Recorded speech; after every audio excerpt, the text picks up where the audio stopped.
Well, with the announcement that Elon Musk and Viviek will be heading up the Department of Government Efficiency, better known as the DOGE, with Elon and Viviek being tagged to run the Department of Government Efficiency, which is not technically a department, but will instead be a presidential advisory committee. However, one that I believe the president will actually listen to. This is not your typical blue ribbon commission. I know because I've served on government commissions, and I can tell you right now that nothing destroys your confidence in a blue ribbon commission like being on one. But this one seems a lot different. We have the guy that took over Twitter and then axed about 75% of the employees, and everyone predicted that Twitter was going to be gone. It was just going to be destroyed. It wouldn't be able to function. And yet, here it is functioning, I would argue, far better because, we don't have all the people dedicated to censorship. And now what we've done is we've taken the managerial efficiency of Elon Musk. We've combined it with, I would say, both the philosophy that Viviek has become so good at being able to articulate to a broader audience. And now what we have is we have someone going in that is not just asking, how do we make government agencies more efficient? We actually have someone asking the far more important question is this even a role of government? Is this even a role of government? Which is wonderful. Because I can't tell you how frustrating it is, having served in elected office, I can't tell you how frustrating it is to have people constantly coming up with new ways to expand government in order to deal with a problem. And everyone else is asking questions like, well, should we do it this way? Should we do it that way? And then I'm sitting there going, or is this even a responsibility for the role of government? And everyone looks at you like you're nuts. Because so many people, especially the bureaucracy, just kind of assume that, of course, everything is the role and responsibility of the government. And all we need is more money, power, and authority, and we can fix all of these problems. And then what you end up finding out is that government agencies end up taking on a mission of their own, which might be completely separate for the entire reason that they were created in the first place. And so I would argue that this is desperately needed, but that just begs the question of what is it actually going to look like? Right? What are they going to do? Where should they focus their attention? What are some of the restraints and limitations that they're going to find? Well, we are going to address all of those very important questions today on this episode of Making the Argument. I am your host, Nick Freitas, member of the Virginia House of Delegates, but other than that, a fairly good guy. With us in the studio, my beautiful bride, Tina, Queen of the Bees. Hello, everyone. And of course, our political prognosticator, resident historian, and the Oracle of Virginia, Christian Hines. How are you doing, Christian? Doing well. Well, as we get into kind of the larger questions. Am I allowed to finally share that fun fact that I wanted to tell you? No. We talked about this in pre-show. You have to wait to share the fun fact. Yeah, you're done with the introductions. You are why we can't. Socialism is literally why we can't have nice things. You're going to need to rebrand that as a Christian. Christian, you are running dangerously close to the second reason why we can't have nice things. No, we can't talk about that yet because, again, as we get into the discussion of what should be cut, I first have to remind everybody of what should not be cut, and that is protein from your diet. Protein from your diet should not be cut. It should be increased. And that's where Good Ranchers comes in. And Good Ranchers has a special deal going on right now. So if you go to goodranchers.com, you put in promo code Nick and you sign up for one of their excellent subscriptions. We've got like 2 of them. And they're wonderful. Like it is some of the best.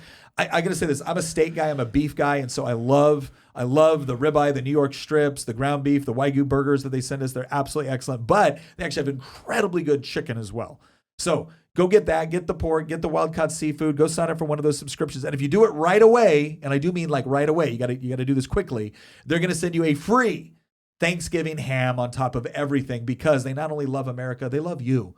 And they want to make sure that you're fed properly with American-raised beef, pork, poultry, not stuff that has been jacked up with a bunch of chemicals and crap you don't want in your food. So go to goodranchers.com, put in promo code Nick, and get that delivered right to your door. And again, if you do it right away, free ham, right? That's limited quantity. So you got to go in right now. It's maximum quality, but it's limited quantity. So get in there right now. Goodranchers.com, promo code Nick. Go get it. All right, Christian, I understand you have a funny story or anecdote or It's not a story. It's a fun fact. So this year, or let me rephrase this. There have been 3 elections since 1952 where there has not been a Nixon, a Bush, a Clinton, or a Biden somewhere on the ballot. This is the first one since 1972 out of the 3. Wow. How crazy is that? Yeah. Generations. 4 names have been on every single presidential ballot, somewhere on it, for either my for vice entire president. life until this last year. Longer than your entire life, going all the way back to longer. 1952. Oh, I think you said 72. No, sorry. Since 1952, there's only been 3 exceptions since 1952 where there has not been a Nixon, a Bush, a Clinton, or a Biden on the presidential ballot somewhere. And this is the first one since 1976. Well, I wondered why it was like such a happy year. All right, well, let's ask the first question here. So we're going to bring up our first link, and we're going to ask the question, like, what is the DOGE? What is the Department of Government Efficiency? I'm sure Wikipedia will be non-biased. No, they won't be biased at all. This will shock some of you, but it turns out not everybody is excited about the DOGE. In fact, there's a lot of concern from public health officials, and there's a lot of concern from other public policy experts. Essentially, there's a lot of concern from people within the bureaucracy or people that have recently left the bureaucracy into their cushy jobs at places like Pfizer about the implications of, a government committee not exactly being on board with the status quo. And we mentioned in the other episode we were talking about this. This has been one of the things that has got the bureaucracy and has got the left in an absolute hissy fit right now. And that is that Trump is not picking people that are just designed on helping these agencies run more efficiently. He's actually got people that are coming in that are skeptical of the way that the government, these organizations, departments, agencies have been doing business, right? And they're going to view it with a skeptical eye. And that's the way it should be. That's the way it should. That is what people voted for. So, the Department of Government Efficiency, DOGE, is a planned United States Presidential Advisory Commission announced by Donald Trump, the president-elect of the United States, in preparation for his second term as U.S. president. It will be led by the billionaire businessman Elon Musk and entrepreneur Viviek Ramaswamy. Despite its name, it's not expected to be a federal executive department, the formation of which would require the approval of U.S. Congress. Yeah, it's probably not going to be a federal department, nor would we really want it to be. Musk has stated that he believes such a commission could reduce the U.S. federal budget by $2 trillion, which would be a reduction of almost 1/3 from its 2023 total. Jamie Dimon, the chief executive officer of J.P. Morgan Chase, has supported the idea. Some commentators question whether DOGE is a conflict of interest for Musk, given that his companies are contractors of the U.S. federal government. According to Ramaswamy, DOGE will abolish entire federal agencies, maybe cutting 75% of the federal workforce. I'm just going to take a minute. Okay. I'm sorry.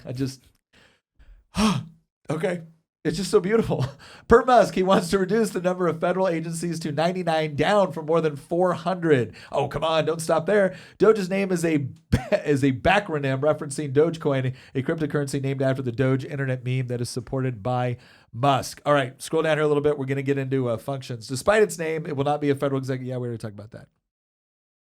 Vox, which Vox loves the DOGE, right, said that the body is unlikely to have any regulatory teeth on its own, but there's little doubt that it can have influence on the incoming administration and how it will determine its budgets. Donald Trump said the body would help to dismantle government bureaucracy, slush excess regulations, cut wasteful expenditures, and restructure federal agencies. He also stated that Musk and Ramaswamy will work with the Office of Management and Budget to address what he called massive waste and fraud in government spending. Okay. Real quick, we're going to do a quick segue into the Office of Management and Budget, because I think it's Russ Vought is his name.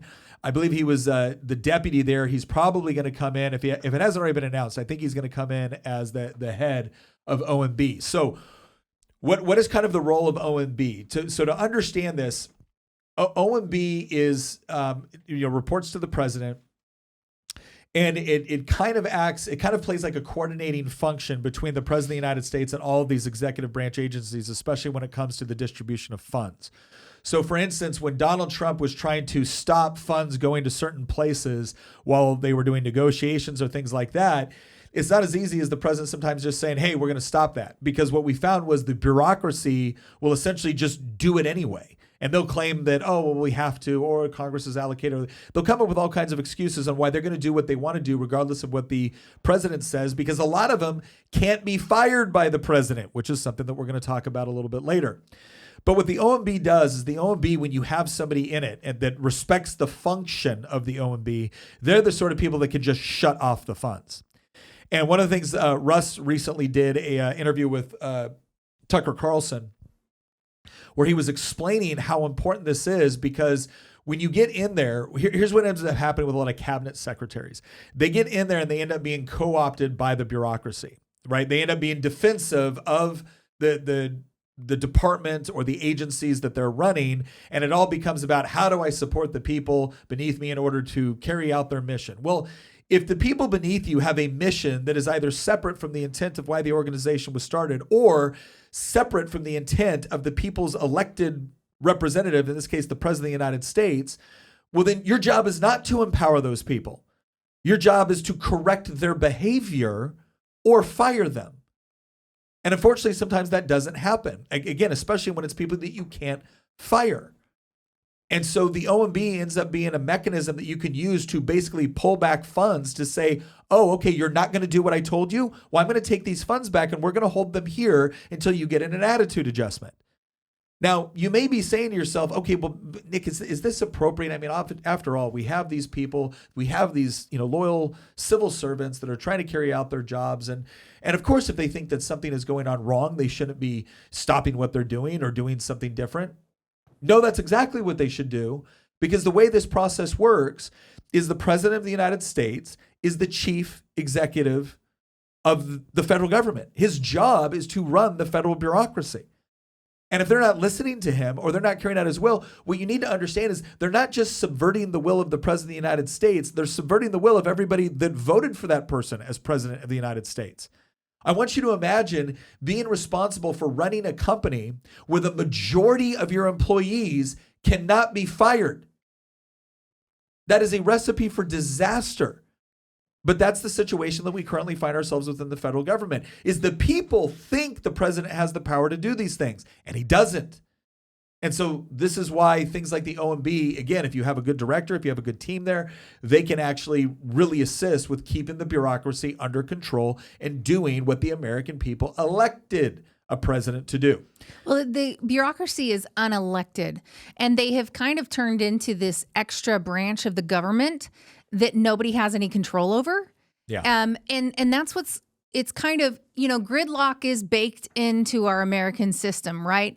But the gridlock is supposed to happen amongst those who have been elected, not unelected bureaucrats. They are not supposed to play into the gridlock and throw a monkey wrench into everything those in power want to do. And it's important to understand too that the bureaucracy. So let's all recognize for a moment that some level of bureaucracy is needed in order for a large scale organization with multiple departments and whatnot to function. There's always going to be staff within there that are not dedicated to doing the actual mission. They're dedicated to facilitating, coordination or things of that nature, right? But the problem that we have right now is that a lot of times within bureaucracy, I won't say every time, there are good people working within the bureaucracy.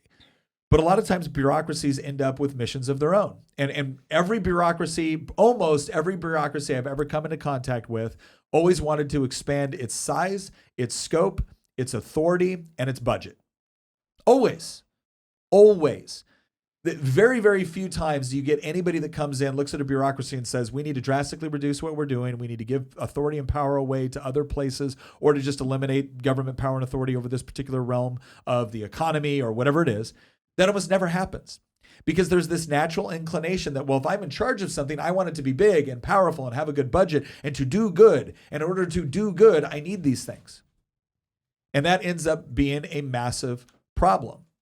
And so it's important to understand that not only does bureaucracy tend to do this, but what it inevitably ends up doing is attracting a mindset toward that.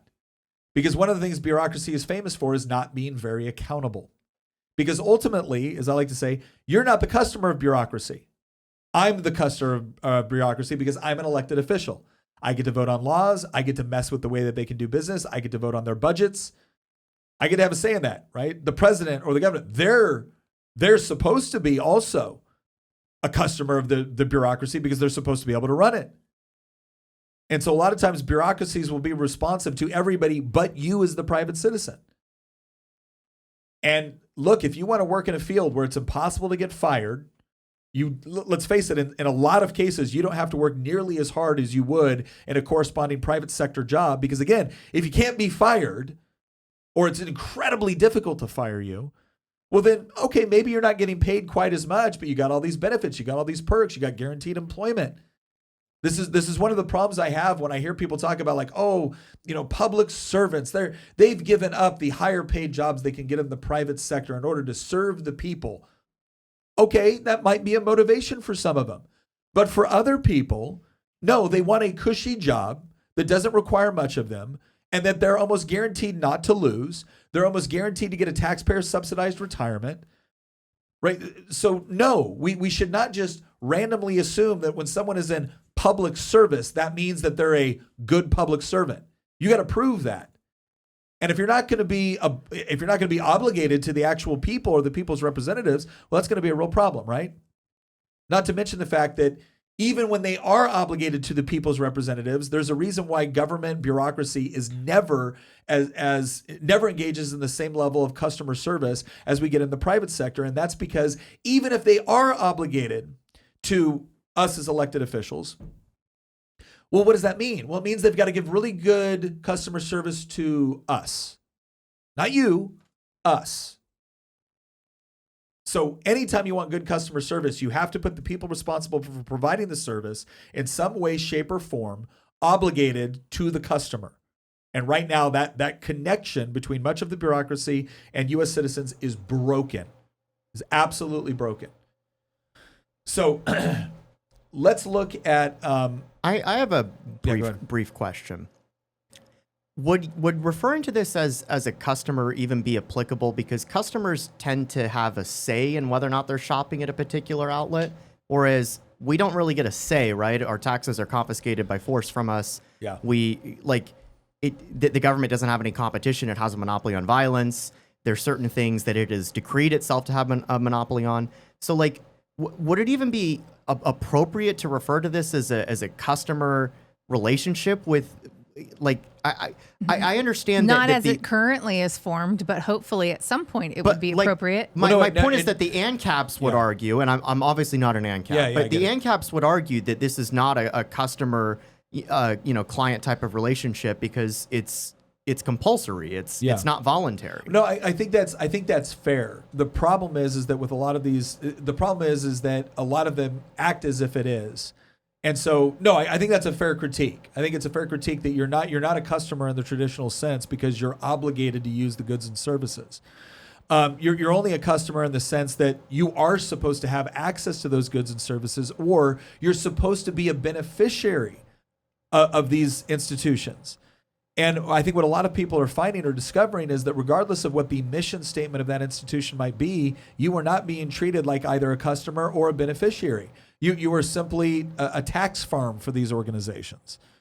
And a lot of times you end up having to deal with, I was just in a meeting with Joel Salatin last night, and we were talking about food freedom, and he was discussing about this process where this poor lady had gone through this incredible, months-long bureaucratic mess of having to fill out paperwork, of having to talk with different regulatory agencies, of getting all the way up to the point where they were going to get their final stamp, and the bureaucrat comes in and goes, oh, I don't think we're the right person to actually be doing this. We're going to have to start this process over with a different bureaucracy. If you had done that in the private sector, you're fired. You're fired. You wasted months of time and resources doing something that only at the very end you discovered was not your jurisdiction. You're fired. You and your team, get out. But not in government. In government, oh no, you found an error and now you've done your level best to protect the people of Virginia from potentially getting poisoned by grandma cooking. Like this is the sort of There's definitely an adversarial relationship between the people and the bureaucracy, pretty much at every single level and everywhere that the bureaucracy exists. Yeah. It is anti the people. They pretty much exist in order to put a stick in your bicycle tire spokes. You know what I'm saying? They exist in order to stop you from doing whatever it is you want to do or make it more difficult, no matter what it is. And I'll never forget, you were dealing with some bureaucrats, and neither one of the agencies wanted to be on the hook for whatever it was that the guy was trying to do. Yep. And so they wouldn't give an answer whether he could do it or not. This is how bad it got, and this is common. This is not some sort of crazy example. This is common, right? A guy's trying to build a brewery, so he bought the property, he's got all his permits, he's got his heavy equipment out there, he's trying to do it. All of a sudden, Department of Environmental Quality steps in and goes, no, you can't do this because it's impacting the stream. And when I say stream, I mean little tiny stream. But that stream feeds into a river, which feeds into the watershed. Okay, fair enough. There's impact there. Okay, great. So he goes, okay, so what do I need to do? And DEQ is like, well, we're not really sure yet if you can get stream credits or you can do this. You might need to talk to Army Corps of Engineers. Talk to Army Corps of Engineers. Yeah, we think you're fine, but you need to talk to Department of Environmental Quality. Okay, DEQ, Corps of Engineers said we need to talk to you. Yeah, well, we need Corps of Engineers. At this point, they're not even talking to each other. They're making the person go back and forth between these various agencies. But all at the same time, it's, if you use any of your heavy equipment, if you continue construction, we're going to fine you up to $25,000 a day. Okay, well, when are we going to decide whether or not I can do this? Well, check back with us next week.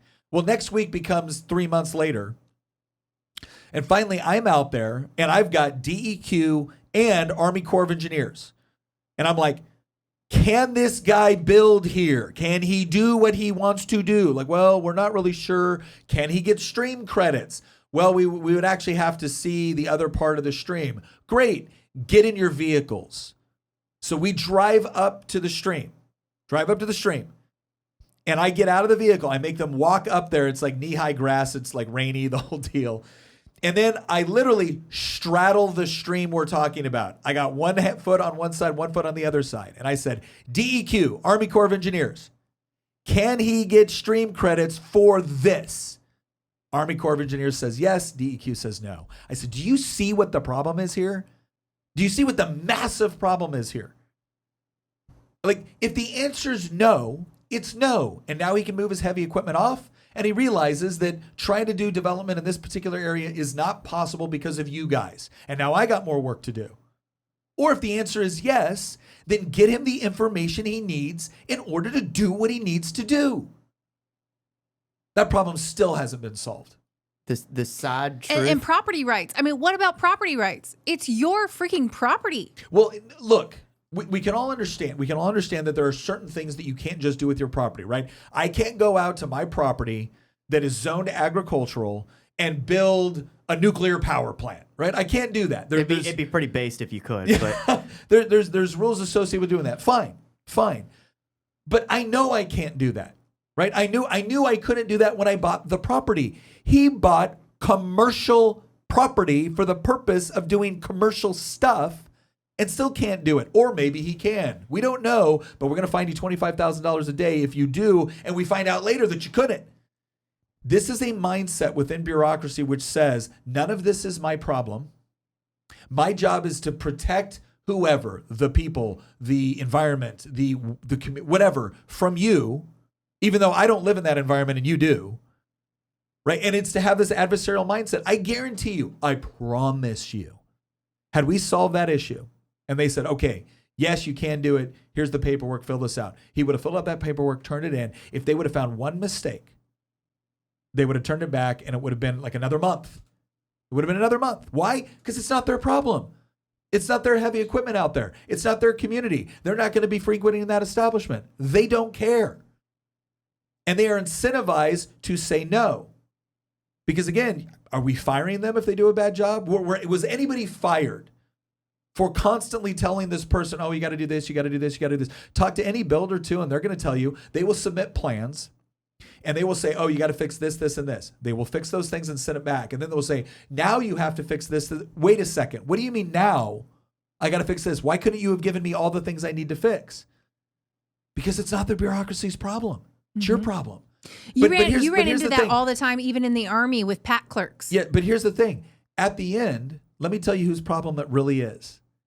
every person that is eventually going to frequent that establishment, any person that wants to get a job with that establishment, everything just became more expensive, exponentially more expensive. Anybody that might potentially want to do something like this that isn't a multimillionaire is now looking at this going, how would I ever afford to be able to go through this? How would I ever be able to afford to go through this process? The people that the bureaucracy hurts the most are not the billionaires. The people that hurts the most is the person that's starting out for the first time, that is trying to get something together and does not have the money or the attorney power or the political connections to navigate all of this. The fact that navigating bureaucracy is such a massive part of what you have to do to start out is totally the antithesis to the free market. Yeah. It's ridiculous. If somebody does something on their own property, which then affects their neighbor, then okay, their neighbor can go ahead and say, hey, there was a trespass and let's litigate that or deal with that. Why in the world do you have multiple agencies overlapping their jurisdiction in order to trip you up at every single turn? These people should be fired. These positions literally should not exist. They completely inhibit property rights. Well, Nick, I was about to say a minute ago that you were bringing up the issue of one, bureaucrat or agency or department giving an answer, but then a different bureaucrat or agency or department giving a contradictory answer. And then you brought up the point about how, I don't have any sort of certainty. I don't know what to do. Yeah. And this is a routine problem. I remember working with you on the brewery issue. The sad truth is that the safest thing to do for a bureaucrat is to just say no. Yep. Like we have created a perverse incentive structure through the mountains of red tape that exist at both the state and federal level. And you're talking about a state level issue, not even the federal level. There was a federal component because of Army Corps of Engineers. That's true. But it was a state regulatory agency, DEQ, which is at the state level that was pushing back against that. But you're right. The reason that they said no is because it's like, well, we don't know what Army Corps of Engineers will say, so the default should just be no. And so my point is that we've created a perverse incentive structure where even if there are good people, I had somebody that was upset that I keep using generalizations when I go after the bureaucracy. And this goes back to some of our previous episodes that we did shortly after the election. I would say this, even if there are good people that work within bureaucratic structures, I'm not saying 100% of these people are ideological opponents in every single way. I would certainly argue that there's an enormous chunk of them that are ideological opponents. But even if there's somebody that is genuinely not hostile to the concept of free markets and genuinely wants to help people, but they happen to work in some sort of civil service position, even that person has a perverse incentive in place for them to just simply tell somebody no when they want to do something. Yeah. Because it's like, well, I don't know what my superiors would say, or I don't know what a different department or agency might say. I don't want to be on the hook for having to sign off to something and then potentially having to answer for it if somebody comes in and they just don't want to handle with it. Yeah. They just don't want to. They just want to go and collect a paycheck, or they just want to avoid controversy. It's similar to how politicians generally, obviously, this is a generalization, people, but politicians generally, and I'm speaking across the table from a politician, one of the few good ones, they don't want to rock the boat in any way. And the way that you don't rock the boat is you don't do anything. Yeah. You don't pass any sort of legislation that might alienate people. You don't push for anything that might upset people. The last thing that a politician wants is angry voters, especially angry voters in their district. And so the way that you avoid angry voters is, well, you just don't do anything. Yeah. And that's part of the reason why DOGE as a concept is so dangerous, is because it claims, and we don't know if it's going to be successful, but it claims to want to do things. It wants to radically change things. Elon Musk has said, and Viviek has also said in TV interviews and on Twitter over the last 2 weeks, that this election was a mandate for fundamental change in how things are done, that this was not a let's tinker with the tax code, or let's alter the top marginal tax rate, or let's pass some sort of like reform that's been vetted through, multiple different consultants and stuff like that. They've said things like, we want radical change to how things are being done. And that starts with altering the way that the bureaucracy operates. this is very dangerous stuff to be meddling with, because any politician or any consultant would tell you doing radical change makes people upset. You know, Ron Paul was one of the people that was floated by Elon Musk as potentially being involved in this, and we had some questions about this. The last thing I'll say on this front is that Ron Paul pointed out himself just a few days ago that, look, when you're cutting $2 trillion from the federal budget, it's hard for you to not upset people. Yeah. Oh, it's impossible. It's impossible not. We had a question from Teddy. He goes, with the Democrats who have moved to the right, RFK, Elon, Tulsi, etc., they are now in positions of power. You warned about this, but is this different since they are political appointees? So here's what I think is interesting about this. And we still, I don't want people that just woke up to what's going on to now all of a sudden be the philosophical leaders of our movement, right? I don't want that. But I'm perfectly fine with them being given positions to work on things that they're passionate about, for which we agree. Like, so for instance, I don't want Tulsi Gabbard setting firearms policy in the United States. Right now, I think she's moved very, very differently on firearms policy for where she used to be. But I would still I want that held off a little bit, right? I would probably disagree with RFK on tax policy. And if he was been in charge of tax policy, I'd have a real problem with that. But what are we doing? Well, RFK has a huge problem with the way our healthcare system is run in this country. So what is he heading up? Health and Human Services. Awesome. Right? Like, Tulsi Gabbard has a huge problem with the way that our federal intelligence agencies have sometimes been weaponized against the United States. What's she going to be? Director of National Intelligence. Excellent. So Elon Musk, I would probably not agree with Elon Musk on all social spending policies or things of that nature. But what is he largely dealing with? Well, he's largely dealing with the concept of government efficiency. He's an efficiency expert who recognizes the power and the threat of ever-expanding government. And he's been tagged up with who? Vivek. Vivek does understand. Vivek has a philosophy with respect to government that is rooted not just in the efficiency component, but is rooted in what is the proper role of government. So I think what's important is that when somebody comes over, when somebody says, look, I have really seen a problem, part of what you ask them is, okay, what was the source of the problem? What was the source of the problem that you saw? Well, it was this. Great. They're passionate about that. That's a great place for them to be able to work. Unfortunately, what ends up happening is we will find someone that, let's say that there's a specific set of issues that bothers them about the current status quo. And that set of problems causes them to start to begin the question on other things. When you put that person in a position of general leadership, oh, we need to elect you to Congress. Well, now they're going to vote on everything, not just the things that you agree with them, but they're going to vote on everything. Oh, we need that person to be for governor. We need that person to run for president. We need that person to be the head of the Heritage Foundation. It's like, whoa, back up. What we have is a core set of agreement, and we're starting to expand the areas where we might be able to agree on other things. So I don't have as big a problem with saying, okay, here's an area that we agree and that you're passionate about. Let's give you some time to work on that. And so I believe that Trump has actually been wise on the positions of authority that he's giving them, because it's not generalized authority across all subjects to include the ones that we still disagree with them on. It's on specific ones for which we have passionate agreement and for which they have relevant experience and expertise to engage with.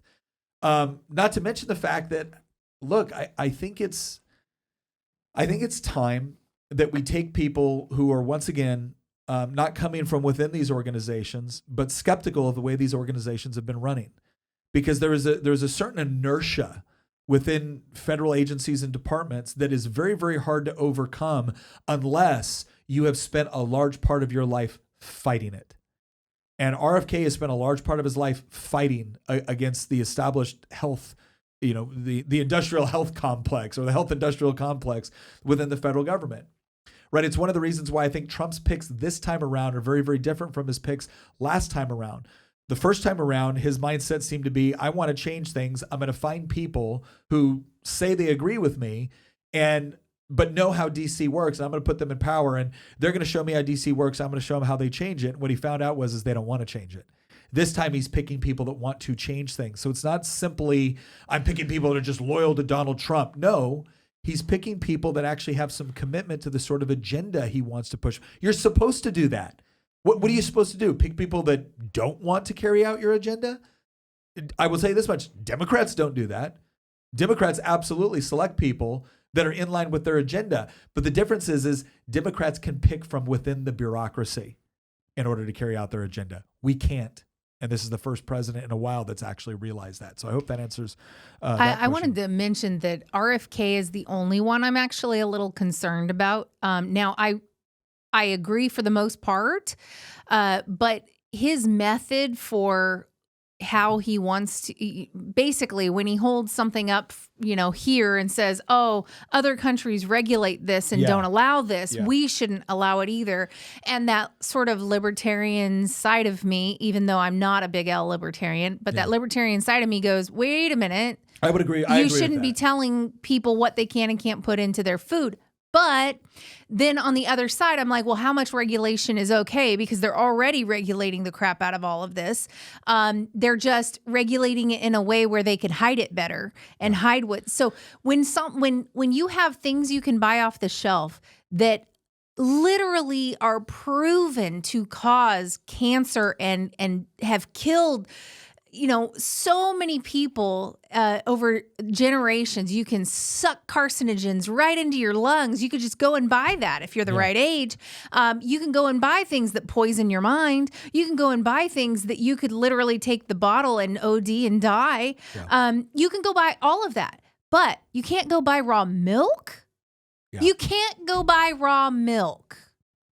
And so I think we're already sitting under insane, ridiculous, nonsensical regulation that clearly looks like it was paid off by certain industries. Okay. And so I think he's just going to take and release regulations in some areas, restrict a little more in other areas.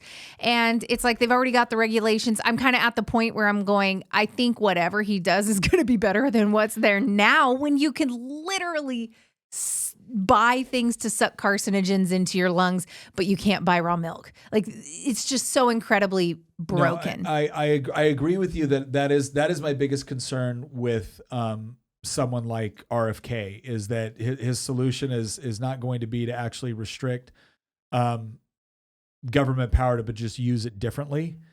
And I think there's going to need to be, now again, to your point, when you get into this idea of, if the regulation is going to exist, what should it promote? And look, I think honest people can have a discussion about that. But I agree. I'm a little bit concerned that it's like I want people to ultimately understand that the biggest reason why we're here is not because we haven't had the right people running the bureaucracy. The biggest reason why we're here is because government has assumed for itself a much larger role than it was ever intended to have, especially at the federal level. All right. Yeah, the FDA sort of causes a false sense of security. Yeah. You think that when you go to the store and you buy certain products that it has passed some rigorous testing and that you're pretty safe in using that. That's actually not the case. It's a false sense of security. And I feel like if the FDA is going to regulate anything, they should be doing it properly and not providing you with some kind of sense that you're not going to die from whatever you're eating or drinking or consuming. Yeah. Okay, so Teddy also asked question, should Brandon Herrera be the next director of the ATF? He would likely slash a lot of the overreach we've seen lately. Look, I'd love Brandon for a whole host of positions within the federal government. But yeah, I think he would definitely slash things. Question, does this include Gates as AG? I'm still not sure how I feel about this one. I get that. I think that some people are skeptical of Gates because of various investigations he's been under. The reason why I think Gates has the, I'll put it this way, has the potential to be an effective AG is because he's an attorney. He's held, he's done some of the best questioning of the DOJ that I've seen in Congress, and he's going in there with a healthy skepticism of the department. So I think it's fair to say with everybody in government, trust but verify, right? Trust but verify. But again, the issue that I have is I don't want anybody going into the AG spot, especially, that doesn't understand that there has been a huge problem with the weaponization of the DOJ. And anybody that is not dedicated to the premise that there has been that weaponization and there has to be some house cleaning that goes on there is not going to be suitable to the position. So look, I don't know what's true and what's not about Matt Gaetz and his personal life, right? I don't know what's true or not there. But I do know that I think he will be relentless in that position. And so, insofar as that's one of my chief criteria right now, I'm curious to see what he does. All right, let's go to the next question. Let's go to the next portion here that I wanted to talk about, and that is, kind of the organization of the Doge. How will it be organized? You try to find this, and it's still kind of being fleshed out, right? It's still kind of being trying to what is this going to look like? What I imagine the Doge will look like is that you'll have basically people that they're hiring on, and you can actually go and direct message, I think, the Doge on X and submit your resume there. But what they're looking for, and they say this very clearly, like, this is not some sort of cush thing. We expect people to be working 80 hours a week trying to identify efficiencies. I think it's gonna fall along the line where Elon Musk is going to ask really important questions, kind of like along the lines of, what would you say you do here? And Viviek is going to be asking more questions along the lines of, why does this organization exist, and does it have a legitimate function within the federal government? And so I imagine what they're going to do is hire people to specifically look at individual agencies based off of their expertise within that agency, plus some degree of dedication to the mission of Doge. So the mission of Doge is not to just, play with the edges a little bit. The mission with Doge is to make serious cuts. If $2 trillion is a legitimate goal, that's significant. And so they're going to need people dedicated to the actual purpose. But if I was setting up the Doge, what I would probably do is I'd probably have like an overall board. And then I would have basically leaders for each major, department or sector of the government that I was going after. And then I would be, selecting people to fill those leadership roles. And then I would probably give them a lot of leeway under a certain degree of guidance on who they hired to bring on in order to go out and look within each of these agencies. The other important thing that's going to happen here is there's going to have to be a very, very close working relationship between Doge, OMB, and cabinet level positions. So this is another reason why when you look at people like, Matt Gaetz for Attorney General or Pete Hegseth for Department of Defense, you have to have a cabinet level position that is going to look at let's say the counterpart within Doge and say, give them access. And if you don't give them access, you're going to be relegated to a listening station in northern Alaska, right? So that connection between Doge and the cabinet level positions is going to be very, very important, because if you don't have a secretary or an undersecretary or whatever else it is, if you don't have people in those policy positions that are actually willing to grant access to the members of Doge to actually to conduct their analysis and study, they're not going to be able to do much. And so that connection is going to be important within, again, Doge as an organization and the executive branch. And then it's also going to be a connection between Doge is going to have people that are coordinating directly with members of Congress.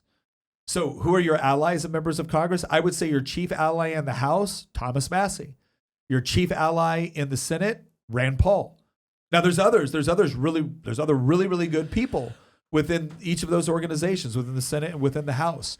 But what you're going to have to do is you're going to have, the organization as a whole of Doge, right? Kind of that like executive board, right? With a focus on each agency. And they're going to have people that are directly focused on gathering the data. And they're going to have other focus that are coordinated on the legislative aspect, on working with members of Congress, because some of this is going to be possible for the executive branch to just issue an executive order or make a decision, and that's it. Other things that Doge is going to want to do is going to require legislation. And so you're going to have kind of an executive branch team, a legislative team, and somebody that can like coordinate that effort and then provide the proper recommendations to both Congress and President Trump in order to achieve what you want. And so that's what I imagine the organization of this is going to look like, right? So we'll see what happens, but I think that looking for government efficiencies and cutting waste is something that appeals to pretty much almost any tax-paying American. They want to get rid of government waste. Yeah. Where you get into the weeds, though, and where you get tangled up is people hate government waste until it's their government waste. Yes. Yeah. And people hate subsidies to all these different places until it's their subsidy. Yeah. And we've got that with Republicans too. And do. you know, there's a lot of people that depend on their subsidy and they sure don't want that cut, but they sure do want that other guy's subsidy cut. Oh yeah, yeah. And so that's kind of, we've got this weird thing with that. I mean, we've got Republicans who think lots of regulations are good on certain things and not on others. We got Republicans. So Yeah. It's across the board, but you also have Democrats that don't like government waste either. They just don't want you cutting their stuff. Well, and this is the part where you can actually achieve some degree of bipartisan support. So Democrats are going to be mad about waste within the Department of Defense, right? Republicans are going to be about waste or waste within the EPA. And so it's like, okay, great. Work with the people that you can in order to achieve the cuts of the reform you need, because there is massive amounts of waste in the Department of Defense. We got a question from Hookham. He goes, if Trump can't directly eliminate bureaucratic positions, can his appointed director fire people? And if they don't, can Trump replace them until he gets someone that will? So Trump is allowed to fire people that fall within the realm of Schedule F. These are people that are concerned. These are people that occupy positions that are dealing directly with policy. Now, one of the biggest efforts has been to expand the number of people that actually fall into the realm of Schedule F, because if you're someone that is actually responsible for carrying out that policy, well, if you don't carry it out well, then you could be a direct impediment to policy, and you should be able to be fired. Now, again, if they want to come up with special civil service protections for, I really don't think they should exist conceptually. I think it's problematic with the whole idea of how the federal government is supposed to work. But let's say you wanted to come up with certain protections for the janitor. Okay, fine. I don't care. Right, but for most people that actually work within that agency, you got to think about it. When you're talking about paperwork shuffling hands, someone says, "Oh, well, they're just an accountant, or they're just this, or they're just that." Okay, but if they're not willing to do their job effectively and efficiently, shouldn't they be fired? Shouldn't they be at will?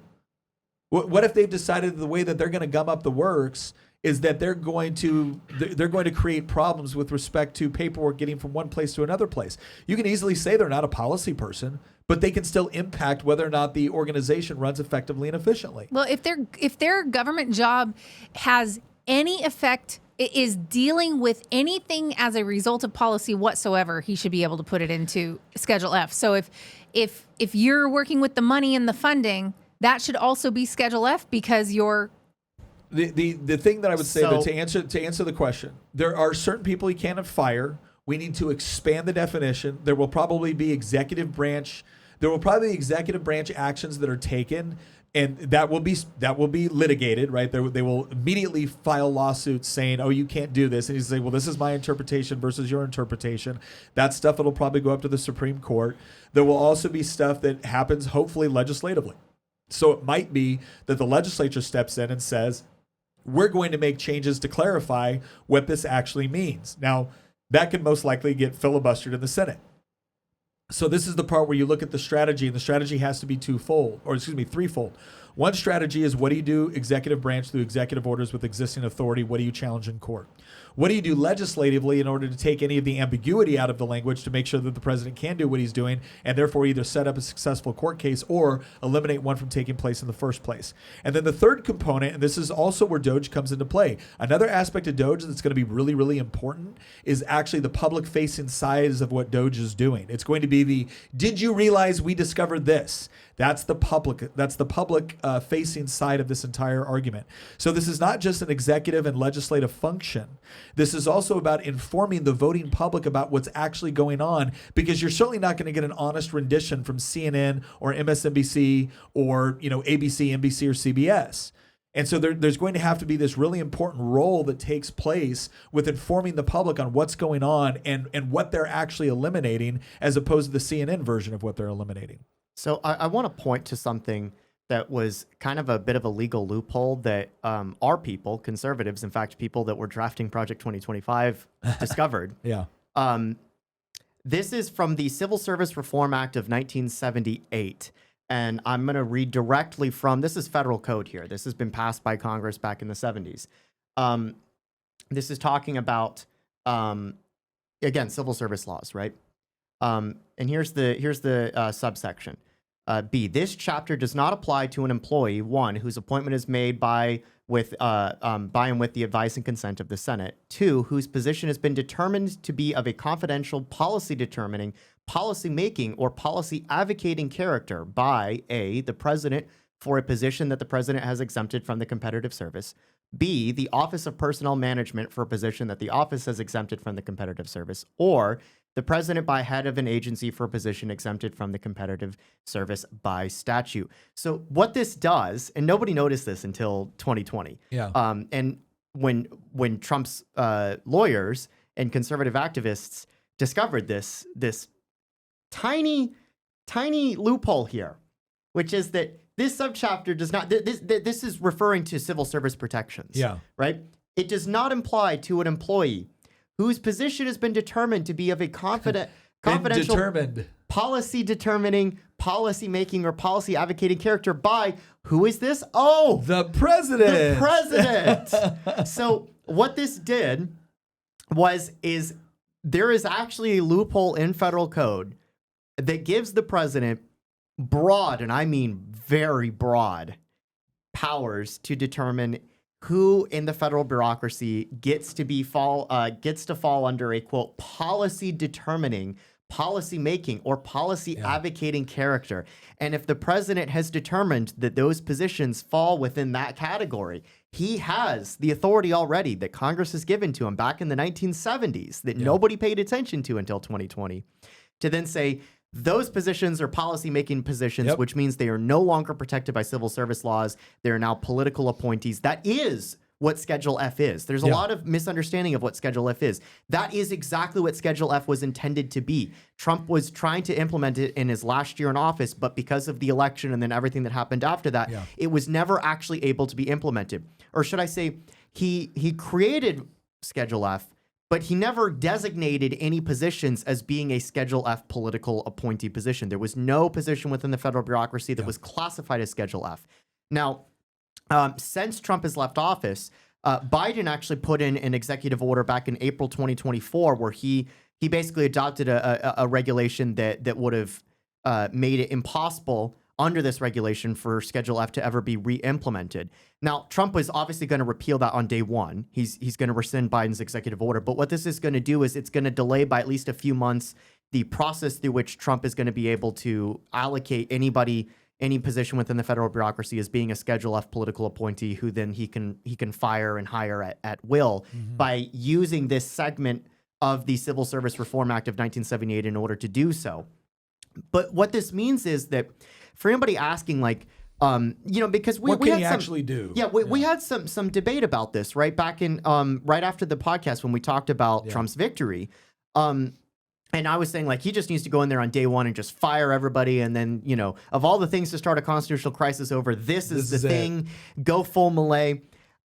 There's a lot of people that had some pushback, and not just you, obviously. Like, there were people in our comments, and then there. Well, it was the pushback was based off of the question of, what do you have the legal authority to do? Are you doing things that you knowingly do not have the legal authority to do, or are you doing things where it's a gray area? That is a really, in fact, I would argue that's a gray area in favor of the president. Yeah. And so it's like, oh, dude, do that. Like, absolutely. You're all this. The janitor is this now. The janitor is this now. And so the reason that I bring this up is because DOGE's recommendations, they're supposed to end their business by our 250th anniversary as a country, actually. July 2026. July 2026. So when Elon and Viviek and anybody else that they bring in to examine the federal bureaucracy for inefficiencies, or for, I would argue it shouldn't just be inefficiencies, it should also be anything that's promoting leftism. Yeah. Anything that promotes cultural Marxism or wokeism. Because they're inefficient. There's huge swaths of the federal bureaucracy that's pushing things like DEI, CRT, all of that Transing stuff, right? the kids in Pakistan. Yeah. And so once this advisory commission, which is what DOGE really is, it's a presidential advisory commission, once they come back with their recommendations for things, Trump can appeal to federal code already to this very obscure loophole that nobody paid attention to for 30, 40 years. And he can say all these positions that Elon and Viviek and anybody else that they bring on board to examine the federal bureaucracy, I am now classifying all of these positions as Schedule F political appointees, Yep. which now gives me, as President of the United States, direct authority to fire and hire somebody at will for all of these positions. Yep. And he doesn't need an act of Congress. He doesn't need to worry about Democrats filibustering in the Senate. They're going to sue, obviously. Yeah, they're going to sue. But what would be interesting to see is whether or not there's an injunction and how quick the Supreme Court takes it up. And I think the Supreme Court will take it up like immediately. And that'll be an interesting question, because what we'll really be watching is, what does Roberts do? What does Amy Coney Barrett do? Like, I think... Anyway, that'll be really interesting to see. You got one other question here before I want to go into the next portion of what we're going to talk about. But Dan Teal said, question, is food freedom, raw milk, eggs, etc. a concern for RFK? All I have seen are things he wants to restrict, not things he wants to lift. So here's what I'll say. He is a raw milk proponent. Okay, but here's the other thing too. Like, I don't, Health and Human Services will not play the biggest role with respect to food freedom. The USDA will, right? U.S. Department of Agriculture will probably play the biggest role on that side. Which is why we're praying that Thomas Massey gets that position. Well, and again, let's because I had somebody, I was speaking at a food freedom event last night with Joel Salatin and Delegate Dolores Oates, who I served with in the House of Delegates, and we were talking about this. And one of the things that I think is so important about people understanding this is, there are some people that say just remove all the restrictions, all right?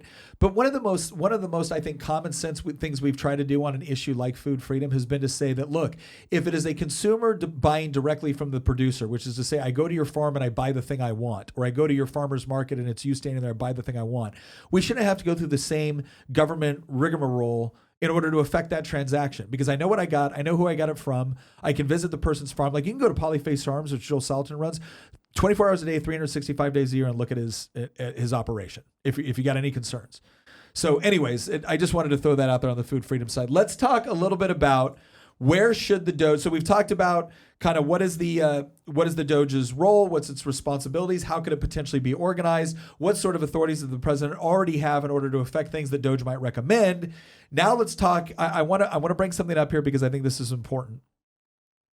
I want to talk about Article 1, Section 8 of the Constitution, because theoretically, if we're discussing what DOGE should do, shouldn't that begin with asking the question, what was the federal government organized to do in the first place? What are its authorities? Because we have these little things called the 9th and 10th Amendments to the Constitution, which reemphasize that federal authority is supposed to be enumerated. Right? It's very, very limited and enumerated. Why? Because the founders envisioned most of the decisions either being made by people, that's where you get the 9th Amendment, or by local or state governments. That's where you get kind of the philosophy behind the 10th Amendment. And yet, because of the 16th Amendment, and to a lesser degree the 17th Amendment, we have this massive federal bureaucracy. So let's go ahead and look. Let's bring up Article 1, Section 8 of the Constitution, which lays out very specifically, these are the things the federal government is supposed to be responsible for. Okay, the Congress shall have power to lay and collect taxes, duties, imposts, and excises to pay the debts and provide for the common defense and general welfare of the United States. But all duties, imposts, and excises shall be uniform throughout the United States. What does this mean? Well, it means that once upon a time, you couldn't have just a random federal income tax toward individuals, right? And that's the 16th Amendment changed that. You know, the reason that they implemented that was because of New Jersey. So like during the Articles of Confederation period, New York and Pennsylvania were charging these extreme taxes on imports and exports because they controlled the ports of New York City and Philadelphia. And if the state of New Jersey was being basically robbed blind by their neighbors because farmers and manufacturers in New Jersey were having to ship their goods across the border to then export them out of New York or Philadelphia. And so it was actually like the people of New Jersey were some of the biggest proponents of the whole uniform. Yeah. Well, the other thing, too, to understand here is general welfare. And we'll get into the general welfare clause here because some people said, oh, the general welfare allows the federal government to do whatever it wants. No, it doesn't. If the general welfare clause does what progressives think it does, you actually wouldn't need enumerated powers. You could literally stop the Constitution at the federal government has the power to do what they think is best for the general welfare of the United States. But it doesn't. It goes on to list very specific authorities, very specific powers. So you have to understand that the general welfare exists actually not as a a blanket to do whatever they want. It actually exists to say that insofar as the federal government is carrying out its enumerated powers, it must be doing so to the general welfare of the United States. It's not supposed to be going in there and picking winners and losers. It's supposed to be saying we're doing things, we should be asking the question, is what we're about to do in service to the general, is what we're about to do within the boundaries of the authorities we've been given in the general welfare of the country? Or is it in the very specific interest of a particular industry or lobby or person or group? That's the way that's supposed to be interpreted. To borrow money on the credit of the United States. Well, they certainly got that part down. To regulate commerce with foreign nations and among the several states and with Indian tribes. This is what they call the Interstate Commerce Clause. This is, again, I think it's been interpreted very badly by subsequent Supreme Courts. This was really meant to be more of a free trade zone within the United States, but it does give the federal government specific power to regulate commerce with foreign nations. To establish a uniform rule of naturalization and uniform laws on the subject of bankruptcies to the United States. To coin money, regulate the value thereof in foreign coin and fix the standard weights and measures, to provide for the punishment of counterfeiting the securities and current. Again, this is interesting. The reason why the federal government is the one that goes after counterfeiting is because they're the ones that essentially are responsible for setting the national currency. To provide punishment, or excuse me, to establish post offices and post roads. This is actually, interestingly enough, this is actually the only real authority that the federal government kind of has on transportation policy. Now, obviously, it's assumed much more, and you see this with the interstate, interstate acts and whatnot that happened under Eisenhower. But the whole idea of post roads, it was like, okay, we're going to have a federal post office, and obviously, in order to facilitate post office, you need to be able to construct post roads. But for a long time, the states would push back on what they could do and what they couldn't do because they didn't want the feds interfering with their internal road system. To promote the progress of sciences and useful arts by securing for limited times to authors and inventors the exclusive right to their respective writings and discoveries. This is essentially patents. To constitute tribunals inferior to the Supreme Court. Again, these tribunals, this is your federal court system.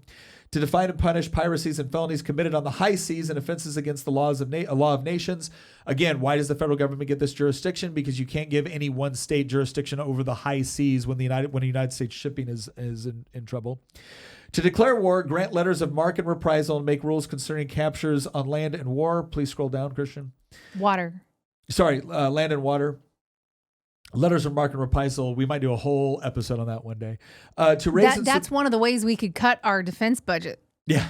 To raise and support armies, but no appropriation of money to use that shall be for longer than a term of 2 years. So even then, when they talked about one of the primary reasons why we went from the Articles of Confederation to the Constitution was the recognition that when it came to forming an army to fight a foreign invader, that was very difficult to do under the current structure. And they wanted something that would allow for an easier mechanism for raising up money for an army. But they still put in that restriction for 2 years because they were actually very, very skeptical of standing armies and what that could mean for the federal government's ability to impose its will on the states outside of the constitutional limitations on its power. To provide and maintain a navy, to make rules for the government and regulation of the land and naval forces, to provide for calling forth the militia to execute the laws of the Union, suppress insurrections, and repel invasions, to provide for organizing, arming, and disciplining the militia, and for governing in such part, I'm going to skip some of this, to exercise exclusive legislation in all cases whatsoever over such district, not exceeding 10 square miles as may be the cessation of particular states. And this is basically saying that the federal government has jurisdiction over the district on which the federal government will reside. That's Washington, D.C. It's the Washington District of Columbia. To make all laws which shall be necessary and proper for carrying into execution the foregoing powers and all other powers vested by this Constitution of the government of the United States or in any department or office thereof. This is another clause, by the way, that gets wildly misinterpreted, and that's necessary and proper. Because a lot of times the federal government, the bureaucracy will say, oh, we can do this because of the general welfare clause. No, general welfare only applies to within the areas which you've been given authority. And then they'll say, oh, well, we have to do X, Y, and Z under the necessary and proper clause. No, the necessary and proper clause is once again limited by the authority that has been vested in you by the Constitution. It's not necessary and proper to do whatever the federal government wants. It's only necessary and proper if it's in line with the restrictions that have already been placed there. Now, go ahead and scroll down. This is the part where we get into problems. Scroll up. Thank you. Many powers of Congress have been granted under a broad interpretation of Article 1, Section 8, most notably Clauses 1, general welfare or taxing, and the spending clause, the commerce clause, and the necessary and proper clause. So they beat me, or they didn't beat me to it. I beat them to it. Already explained it. This is where the problems have been in existence. But again, what I want DOGE to go in, why did we go through this? I want everyone to understand what the actual powers of the federal government were supposed to be, and to understand a proper reading of general welfare, necessary and the necessary and proper, especially, right? General welfare cannot be broadly interpreted. If it was meant to be broadly interpreted, don't do the rest of this stuff. It's not necessary. It should be implied with anybody that is trying to use intellectual honesty and consistency. It should be understood as general welfare is within the confines of these limited enumerated powers. It can't possibly apply to things outside of that. If DOGE applies the proper interpretation of necessary and proper interpretation of general welfare, oh boy, there is a lot to be cut. Now, the conflicting argument is going to be, but Nick, Article 1, Section 8 applies to authorities, but a lot of these government agencies, they're not authoritatively doing things. They're simply offering benefits if you take the money. Well, again, what did the 16th Amendment allow the federal bureaucracy to do? I get to come in, I get to steal your money through the income tax, and then you only get it back if you agree to my terms. I don't think that's what the founders meant. I don't think that sort of extortive relationship between the federal government and the people is what the founders had in mind when they were coming up with limited and enumerated powers to the federal government. So again, I list all this to say, here's what the federal government is supposed to be doing, and within the confines they're supposed to be doing it. So DOGE, please, don't just look at what is. Don't just look at, well, we've all gotten kind of used to this. I know you're going to have to take that into consideration. Because as Edmund Burke has explained, once the general population becomes kind of comfortable with a certain process or a way of doing business, they have to be eased into a new way of doing business. But what I hope will at least go under consideration is not just looking at this from terms of what is within the realm of possibility, but reorienting the way that people think about their relationship with the federal government and what the federal government should or should not be doing. Because here's the most important thing to understand. Just because we don't want the federal government to do something doesn't mean we don't want something to be done about the particular issue that the federal government is attempting to address. It might be because we think it's the proper role of the state. It might be because we think it's the proper role of the locality. Or it might be because we think it isn't an appropriate role of government. That doesn't mean a problem can't be addressed. The problem of me driving somewhere was not addressed necessarily by the federal government, right? It didn't necessarily need to be addressed. The problem of me having a car was not addressed by the federal government. It was addressed by Henry Ford. Right? The problem of me being able to get an MRI was not addressed by the federal government. It was addressed by a series of inventors that realized that there was a need within the marketplace and achieved it. Most of the problems, most of the challenges that you face within your life were not solved by a federal agency or bureaucracy or some sort of taxing authority. It was solved by other free people recognizing that there was a problem within society and realizing that if they help meet that, they help address that problem and offered you a solution or an approach to that problem that you wanted, you would pay them for it. The market does a far better job of addressing problems than these federal agencies and bureaucracy does. And so we should not accept the argument that I promise you are going to hear, which is this is going to cut jobs, or this is going to leave people stranded, or this is going to eliminate the approach that we have to solving this particular problem. We're not cutting jobs. What we're doing is shifting jobs from an environment where they exist, not because customers asked for them, but because federal politicians determined they would exist, and now you're forced to pay for them. We're shifting them from that sector to a sector which only the jobs exist when you actually like the things that they're providing. Which is the better incentive? Which incentive structure do you think is better for addressing the problems that you face within your life? Staffing a bureaucracy which doesn't answer to you but gets your money whether you like it or not in order to maybe address the problem or maybe not, or a private sector position that is also focused on trying to address your problem but who can be fired if they don't do a good job of it? Which sector do you think is greater incentivized in order to provide you the goods, services, and things that you want, need, and desire? There's no question it's the private sector. So beware of the inevitable argumentation that is going to come forward saying, oh my gosh, if the government didn't do it, who would? Well, chances are if the government didn't do it, the family would, or the church would, or a civic organization would, or a company would. And if none of those groups would do it, if none of them would do it, you really have to start to ask the question, is this something we really need done? Is there even a demand to solve the thing that they claim we so desperately need solved? Now, in some limited capacities, that might be true. Great. Go to Article 1, Section 8. Does it fall within there?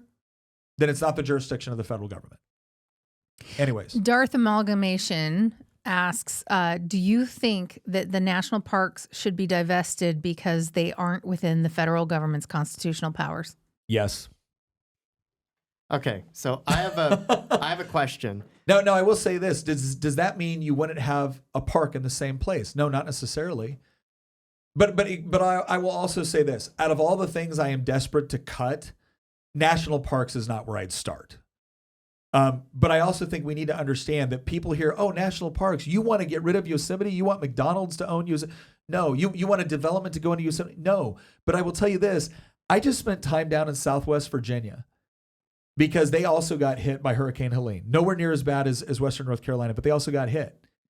And you know what the federal government came in? They came in initially and said, we're going to shut down all of these national forests for hunting. There are people down there in Southwest Virginia who live off of $30,000 a year who are trying to feed their families, who absolutely rely on hunting season to feed their families. And the federal government was going to shut it down for a year. What? Why? There's parks down there that have been shut down for multiple years, not because of Helene, obviously, but because of the last hurricane that went through.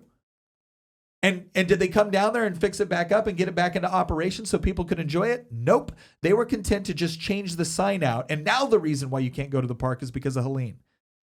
Now, if you handed that same park back over to the localities that actually rely upon it, either for hunting or tourism, when that thing got decimated, they'd be in there within 3 weeks fixing it back up and have it back up and running. Why? Because they have a proper incentive to make sure that it can actually be used for the intended purpose. The federal government clearly does not. So once again, we have this idea where the argument is, oh my gosh, if the federal government wouldn't, who would?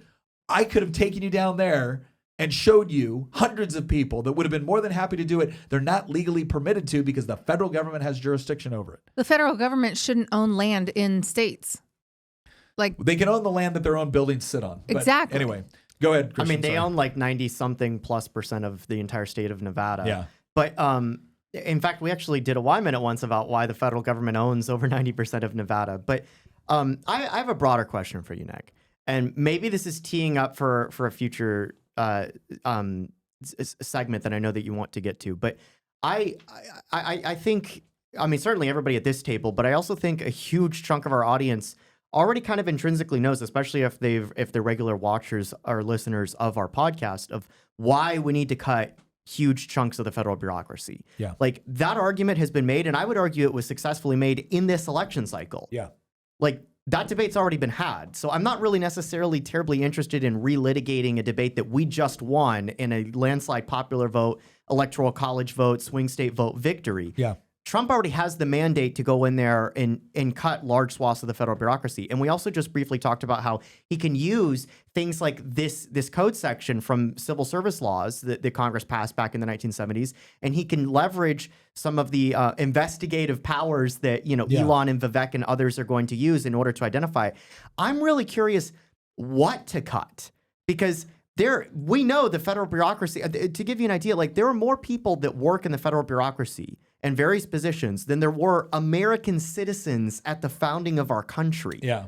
And so like out of all the agencies and departments and offices, like where do you even start in terms of what to eliminate? I think a lot of people are curious what that. Let's do that just for fun. Let's do something fun right up front, because we do have another article that we're going to go to that I think you found where it goes into like what are some top 10 things. But just as kind of to lighten the mood a little bit, since I went off on my rant there, let's look at Festivus 2023. Now, Festivus is a term from Seinfeld. And Rand Paul has utilized it where every year he goes and he mentions some of like the most ridiculous spending that you find within the budget.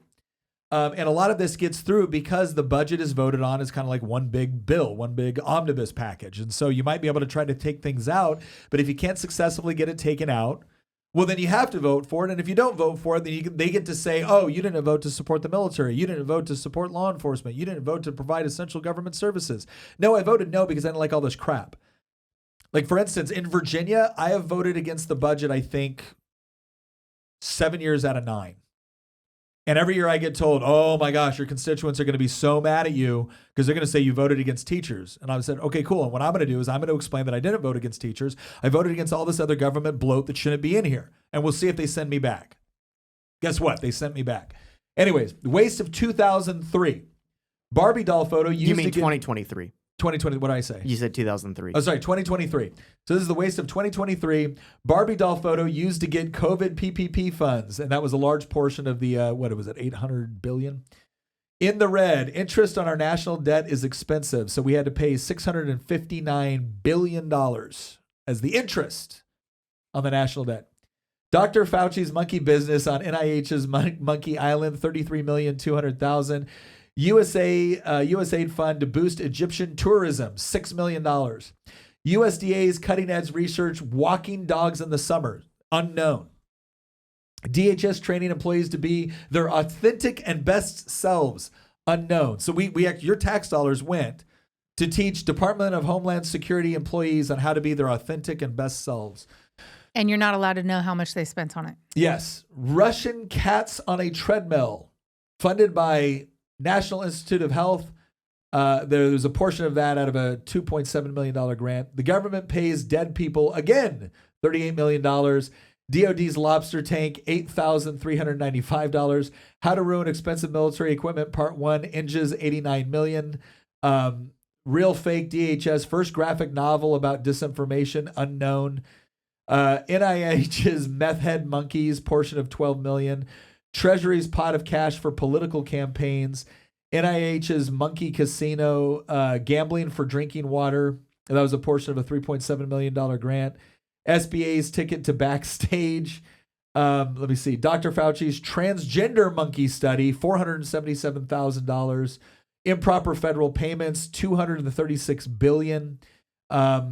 Yeah, and the government likes its gambling monkeys. NIH is eating a massive hole in the budget. Scroll down here a little bit. I think there's another portion of this. Okay, so, and they kind of explain what some of this is. The faces of Barbie's dream world played a role in the fiscal nightmare that was COVID-19 spending.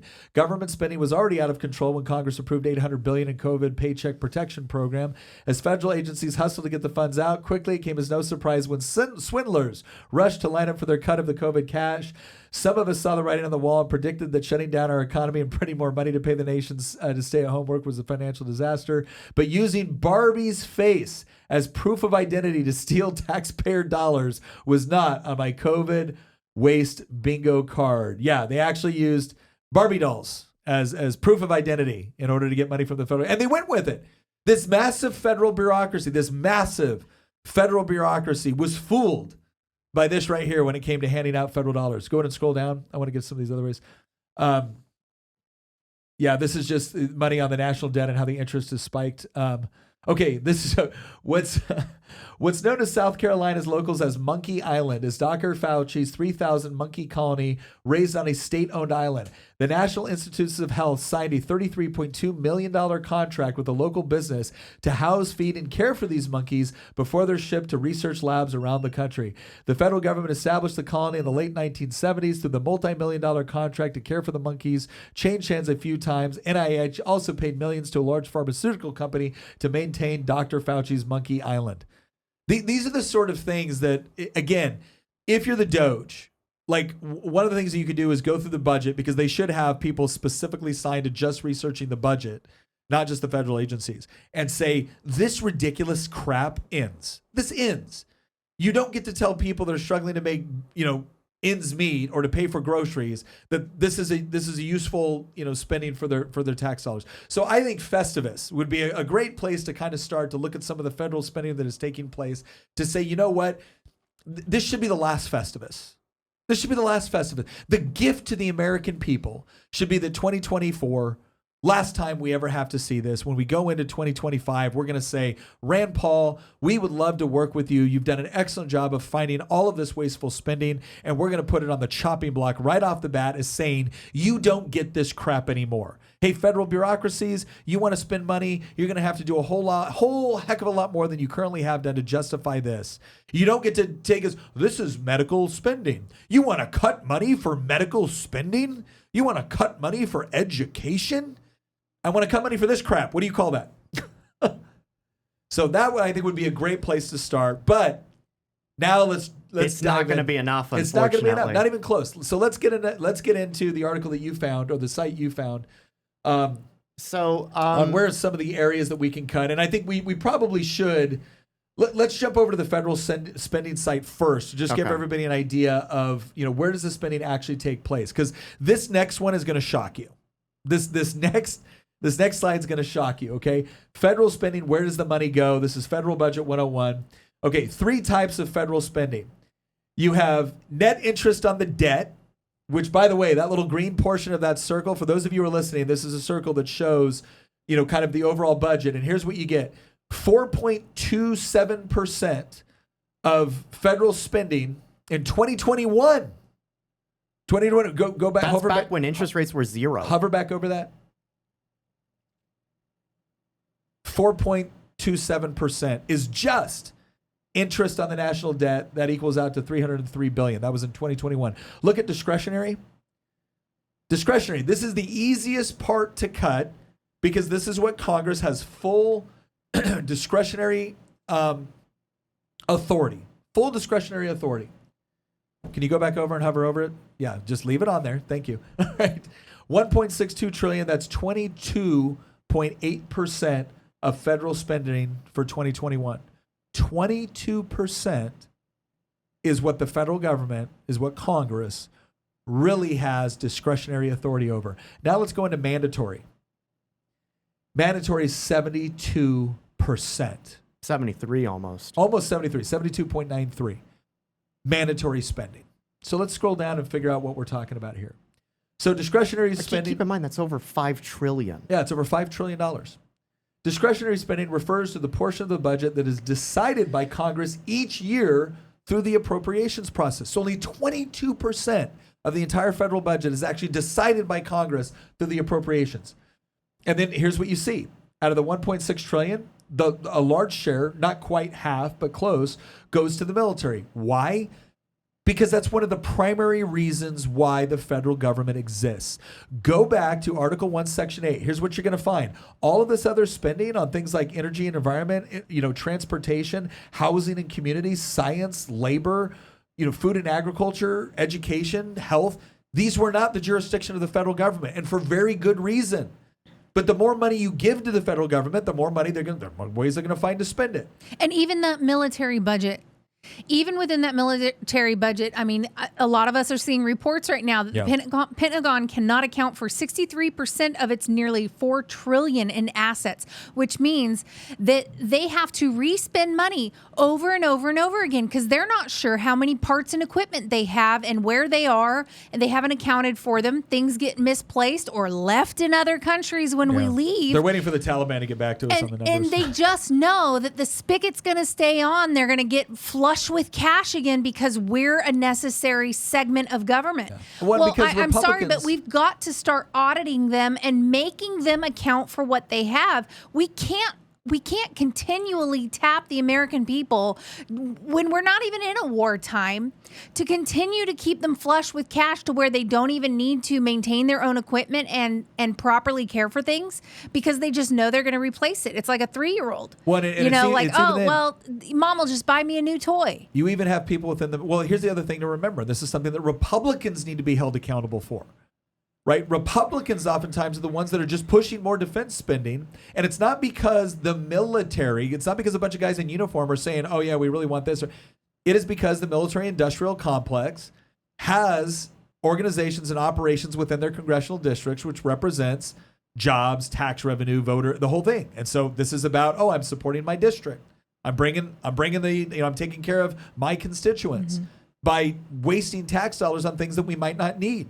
Now, again, we need a defense industry. We want the best equipment Yes. that is there to offer. Like our military should be incredibly well equipped, but we've got to keep track of things. We have to have a better auditing system. Well, and honestly, what we need within the efficiency standpoint is we don't need a lot of people that have a conflict of interest with respect to defense spending. We need people that can honestly look at, that care about the military, that care about our warfighting capability, and are making decisions based off of what's best for that, not what's, best for my reelection. All right. By the way, I want you to hover over the government, the part of the federal discretionary. 93.83 billion, 5.8% of discretionary is just government. I imagine that's bureaucracy. All right, let's scroll down. Those are paychecks and stuff like that. Yeah, those are potentially pensions and scroll down. Here's mandatory spending. This is what's going to bankrupt us here. Now scroll up a little bit. Scroll up a little bit. Okay, mandatory spending is also legislated by Congress, often for multiple years at a time. It is dominated by the Social Security and Medicare programs, which provide. I hate it when they add this, which provide income security and health insurance for retirees and some Americans with disabilities and sometimes their families. No, that's what it's supposed to do. Which it gets devalued every single time they increase inflation. Yeah, it also includes Medicaid, the health insurance program for low-income adults and children, and widely used safety net programs like food stamps, SNAP, welfare, TANF, and highway construction and maintenance and other things. When Congress decides to create a program like Social Security, rather than setting aside a certain amount of money, it sets rules for who can receive benefits from the program and what those benefits will be. People who are eligible can get help, and the government covers the costs. Medicare and other programs work similarly. Scroll down. Okay. Scroll down here a little bit. Yeah. Okay. Even Social Security is, this is when we look at mandatory federal spending, the vast majority of it is Social Security, unemployment and labor, and Medicare and health. The untouchable things for every politician. Yeah. Utterly. I've got a real piece of black pill news for both of you guys. Yeah. Federal tax revenues in 2023, 2 years after this, were about 4.9 trillion. Look at the total amount of mandatory spending. Just mandatory spending is 5.2 trillion. So we're doing our mandatory spending on a credit card, basically. So before you even get to discretionary spending, that's the whole military. You are already. That's the whole military plus all these other things that the federal government all the interest. Plus all the interest in the debt, plus everything else. We are already about, 4.9 trillion is what you said? Yeah. And 5.2 trillion is already consumed in mandatory spending. And most of that mandatory spending is Social Security, unemployment and labor, Medicare and health. So every Democrat's screaming that's like, oh, look at how much we spend on the military, but we don't have enough to take care of our senior.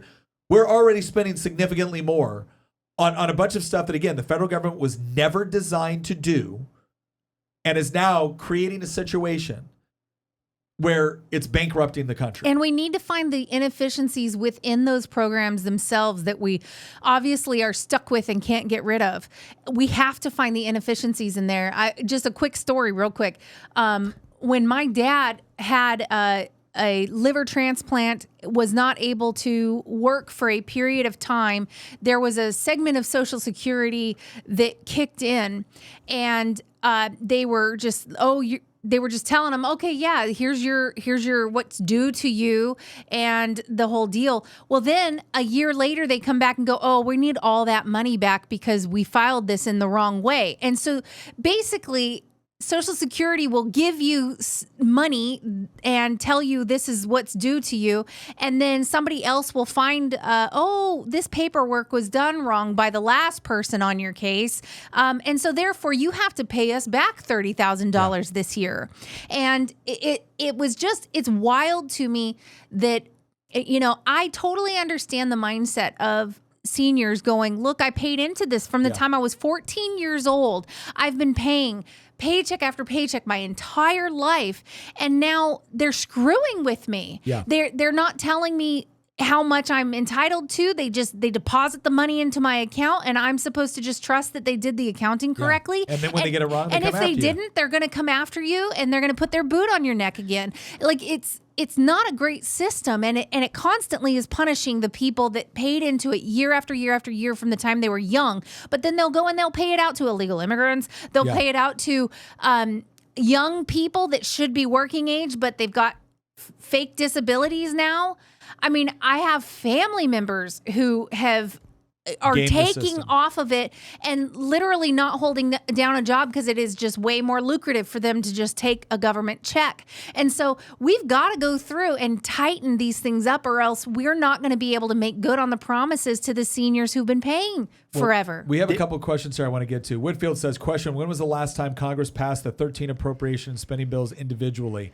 I don't know the answer to that question. I will tell you that the last time they actually passed a budget on time was, I think, 27 years ago. 27 years ago was the last time. They've just been doing continuing resolutions. Loyalty Law said, question, how would DOGE tackle Social Security, or will they tackle it at all? I don't know. As Christian said, it has done exactly what FDR intended it to do, which was create a constituency of its own. Because as Tina pointed out, if you've been forced to pay into something for your entire life, then yes, you want a return on that investment. The problem is that it was a bad deal. And it was one that we were forced to take. Mm-hmm. It wasn't the New Deal. It was a crappy deal because we put government in charge of retirement plans. I mean, if you want an example, and this is the thing, every time we talk about problems within the system, when I ran for Congress, I said, look, Social Security is being run like a Ponzi scheme. They're like, you can't say that. Like, but it's true. Yeah, but you can't say it. I want you to think about what a horrible piece of propaganda that is when you tell people that they are destined to be tied to a fundamentally flawed program that takes advantage of them and will eventually fail because it's not sustainable. And the moment anybody points it out, they're the bad guy. But that is the political reality. That is the political reality. Now, maybe with an organization like DOGE, we will have somebody that will say, look, we're not saying we don't want people to be taken care of. What we are saying is that there's a way to do it where they have a lot more control and they will make a lot more for their retirement. Singapore has a system where there is mandatory retirement. You have to pay into a retirement account. But guess what? The government doesn't run the retirement account.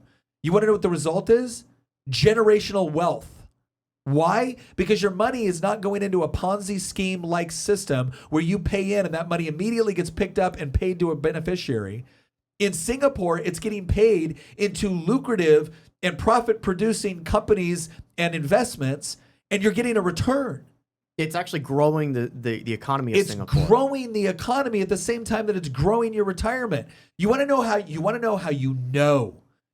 you absolutely know without a shadow of a doubt it is a better system? Because look at every single member of Congress and ask yourself how many of them are relying on Social Security for the retirement. The answer is none of them. They all have private retirement accounts that is the primary source of their wealth. And when they build that up, here's what happens. When they die, the fund doesn't get halved or completely go away. No, you know what happens? Their kids get it. Their spouse gets it in its full amount. That's what happens. And yet you have a bunch of politicians trying to scare you into believing that if you don't give them control over the system, you're going to be left hungry and dying in the street. Do you think they're doing that because it's true? Or do you think they're doing it because it gives them an incredible amount of political power? So, Nick, this is why we are doomed.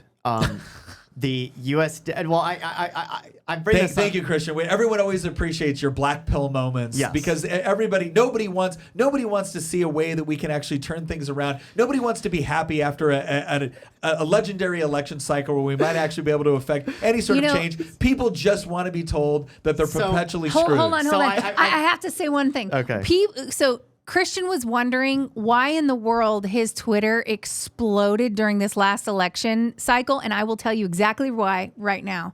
It was the first time in your entire life you were ever optimistic about anything, and people loved the encouragement. They were excited for what you were going to say because it was all like good, uplifting, positive stuff for the most part, and also owning the libs. And so, Kate, bring that energy, please. Bring the energy. Bring the solution energy, Christian. Here's the challenge that Elon and Vivek and potentially Ron Paul and anybody else that wants to get involved in this is going to have. Here's the debt clock. I'm going to explain this, not just show it for our audio listeners as well. I have the US debt clock, usdebtclock.org up. Currently, this is live, by the way. We are currently sitting at just over $36 trillion. We just crossed it a few days ago, actually. Yeah. We're just over $36 trillion in total federal debt. Federal tax revenues. This is how much money the federal government is bringing in. Yeah. This is including tariffs, income taxes, corporate tax, everything. This is how much money the federal government is taking from the United States. It is currently sitting at just over $5 trillion.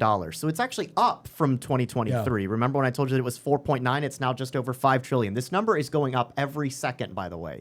It's not as if the federal government is hurting for tax revenues. Every second, the federal government sets a new record for tax revenues. Every second, a new record is being set for tax revenues. It's currently sitting at $5 trillion. Let's do some very basic math here. Medicare and Medicaid is currently sitting, again, these are all live numbers, is currently sitting at $1.8 trillion in change. This number also goes up every single second. Yeah. Social Security is sitting at almost $1.5 trillion. It's $1.4 trillion in change, 1.496. This number is also going up every single second. This is the entire military budget, is currently sitting at $945 billion. This number is also going up every single second. And then interest on the national debt, which recently eclipsed the entire Pentagon, the whole military, and that's currently sitting at just under $1 trillion. And according to this new article from NBC, interest payments are actually going to top $1 trillion. Yeah. So we're on the cusp of interest pay. I mean, it's currently sitting at 996 billion. This number is going to eclipse $1 trillion probably before Trump takes office. Add these numbers up right now. Add up 1.8 and change, 1.8 trillion and change, 1.496 trillion, 945 billion, and 996 billion, and you get a number that is greater than the total federal tax revenues. That's just four things. That's Medicare, Medicaid, Social Security, the Pentagon, and interest. Just those things. So technically 5 things, right? Yeah. Are greater than federal tax revenues. That does not include anything else the federal government does. That means nothing for transportation, nothing for roads, highways, railroads, ports. That means not a single cent in payment to anybody working in the federal bureaucracy. That means no salaries for Congress, no salaries for the president, the Supreme Court, none of the 3 million federal employees, none of the contractors for it. That includes no spending for anything else related to healthcare that the federal government does outside of Medicare and Medicaid. Right. So that means nothing for housing and urban development. That means no federal subsidies for, like food stamps or anything like that. That means no federal spending for anything, anything other than entitlements, transfer payments, interest in the military is greater than federal tax revenues. That is why we are ultimately doomed, because Elon Musk and Vivek can go in and they could eliminate the entire Department of Interior, their entire Department of Agriculture, the entire Department of Education, the entire Department of Energy, the entire Department of Commerce, the entire Department of Labor, the entire State Department. They could eliminate all salaries for all federal. They could eliminate legitimate functions of government. They could eliminate not just Festivus. They could eliminate legitimate functions of government. They could eliminate all federal salaries, all bureaucracy positions. They could cut 100% of all of the pensions and salaries for every member of Congress, all of their staffs, the White House, every single federal employee that the president appoints, all of it. They could eliminate the Department of Transportation. I said earlier, the whole State Department. They could eliminate a majority of all federal departments and agencies, and it still would not balance the federal budget. This number right here is why I own an entire Bitcoin. Yeah. Because there is ultimately, unless you tackle entitlements, which is political suicide. Yep.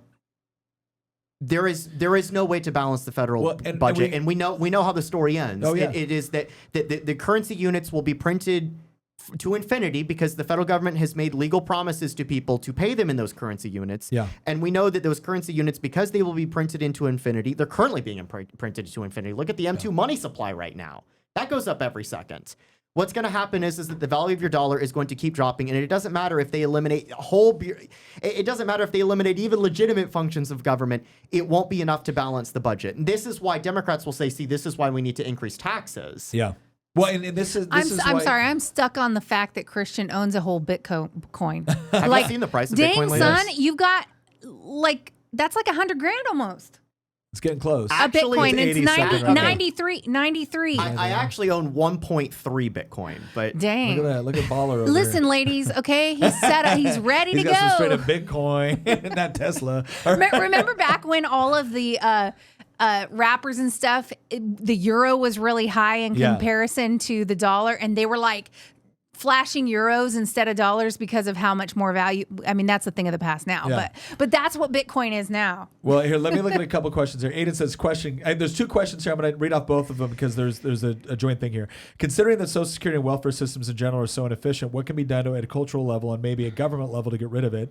And then Harrison Morgan said, will Social Security be there for millennial and younger generations, or should those younger people prepare for the future, not counting on that money? Prepare for the future. Well, listen, I want to put this in terms of the DOGE, right? Because the whole purpose of this conversation is the DOGE. What I hope the DOGE will do when it comes to things like entitlements. We'll talk about Bitcoin later, Christian. Get it off the screen. I just want to show people real quick. Look at this. Yeah. Donald Trump, I love you. Okay. Anyway, when it comes to what can the DOGE do on this question, because you guys are both formulating the question very, very appropriately. One is there anything on a cultural or government level that can be done? And will it be there for younger generations? Because those two questions are tied into one another. So if I was on the DOGE and I would put a certain team specifically looking at Social Security and other entitlement spending. Now, I want to distinguish between entitlement and welfare. Welfare is we took your money and we gave it to someone else.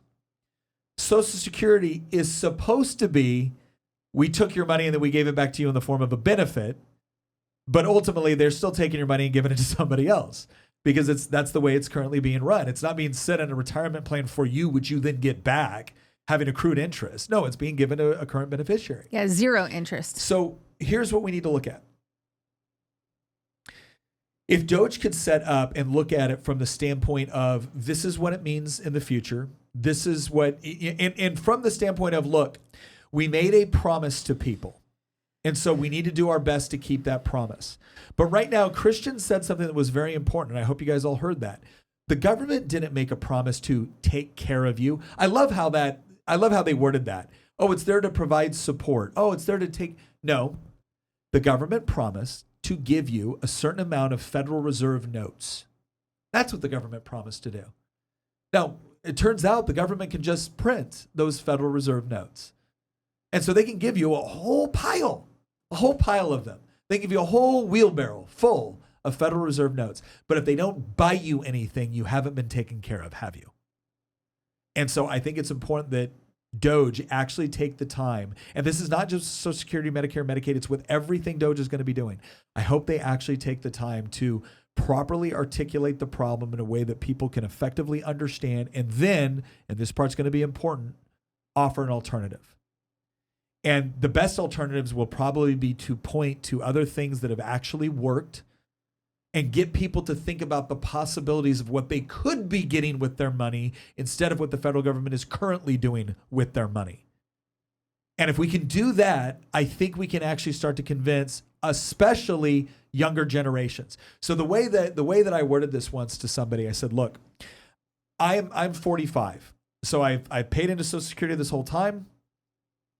I am probably not going to get back out of Social Security what I paid into it, especially when you adjust for inflation. Probably not, right? You're guaranteed not to actually. As of just a couple of years ago, the very first group of of retirees got onto Social Security, and that group is the first one to kind of break even to where they paid in what they got back out, and everybody after that pays in more than what they got out. And let's remember, everyone before that paid in less than what they got out.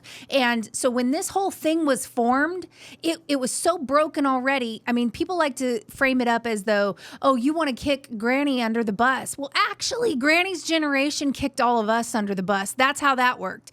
You've got your greatest generation, your silent generation.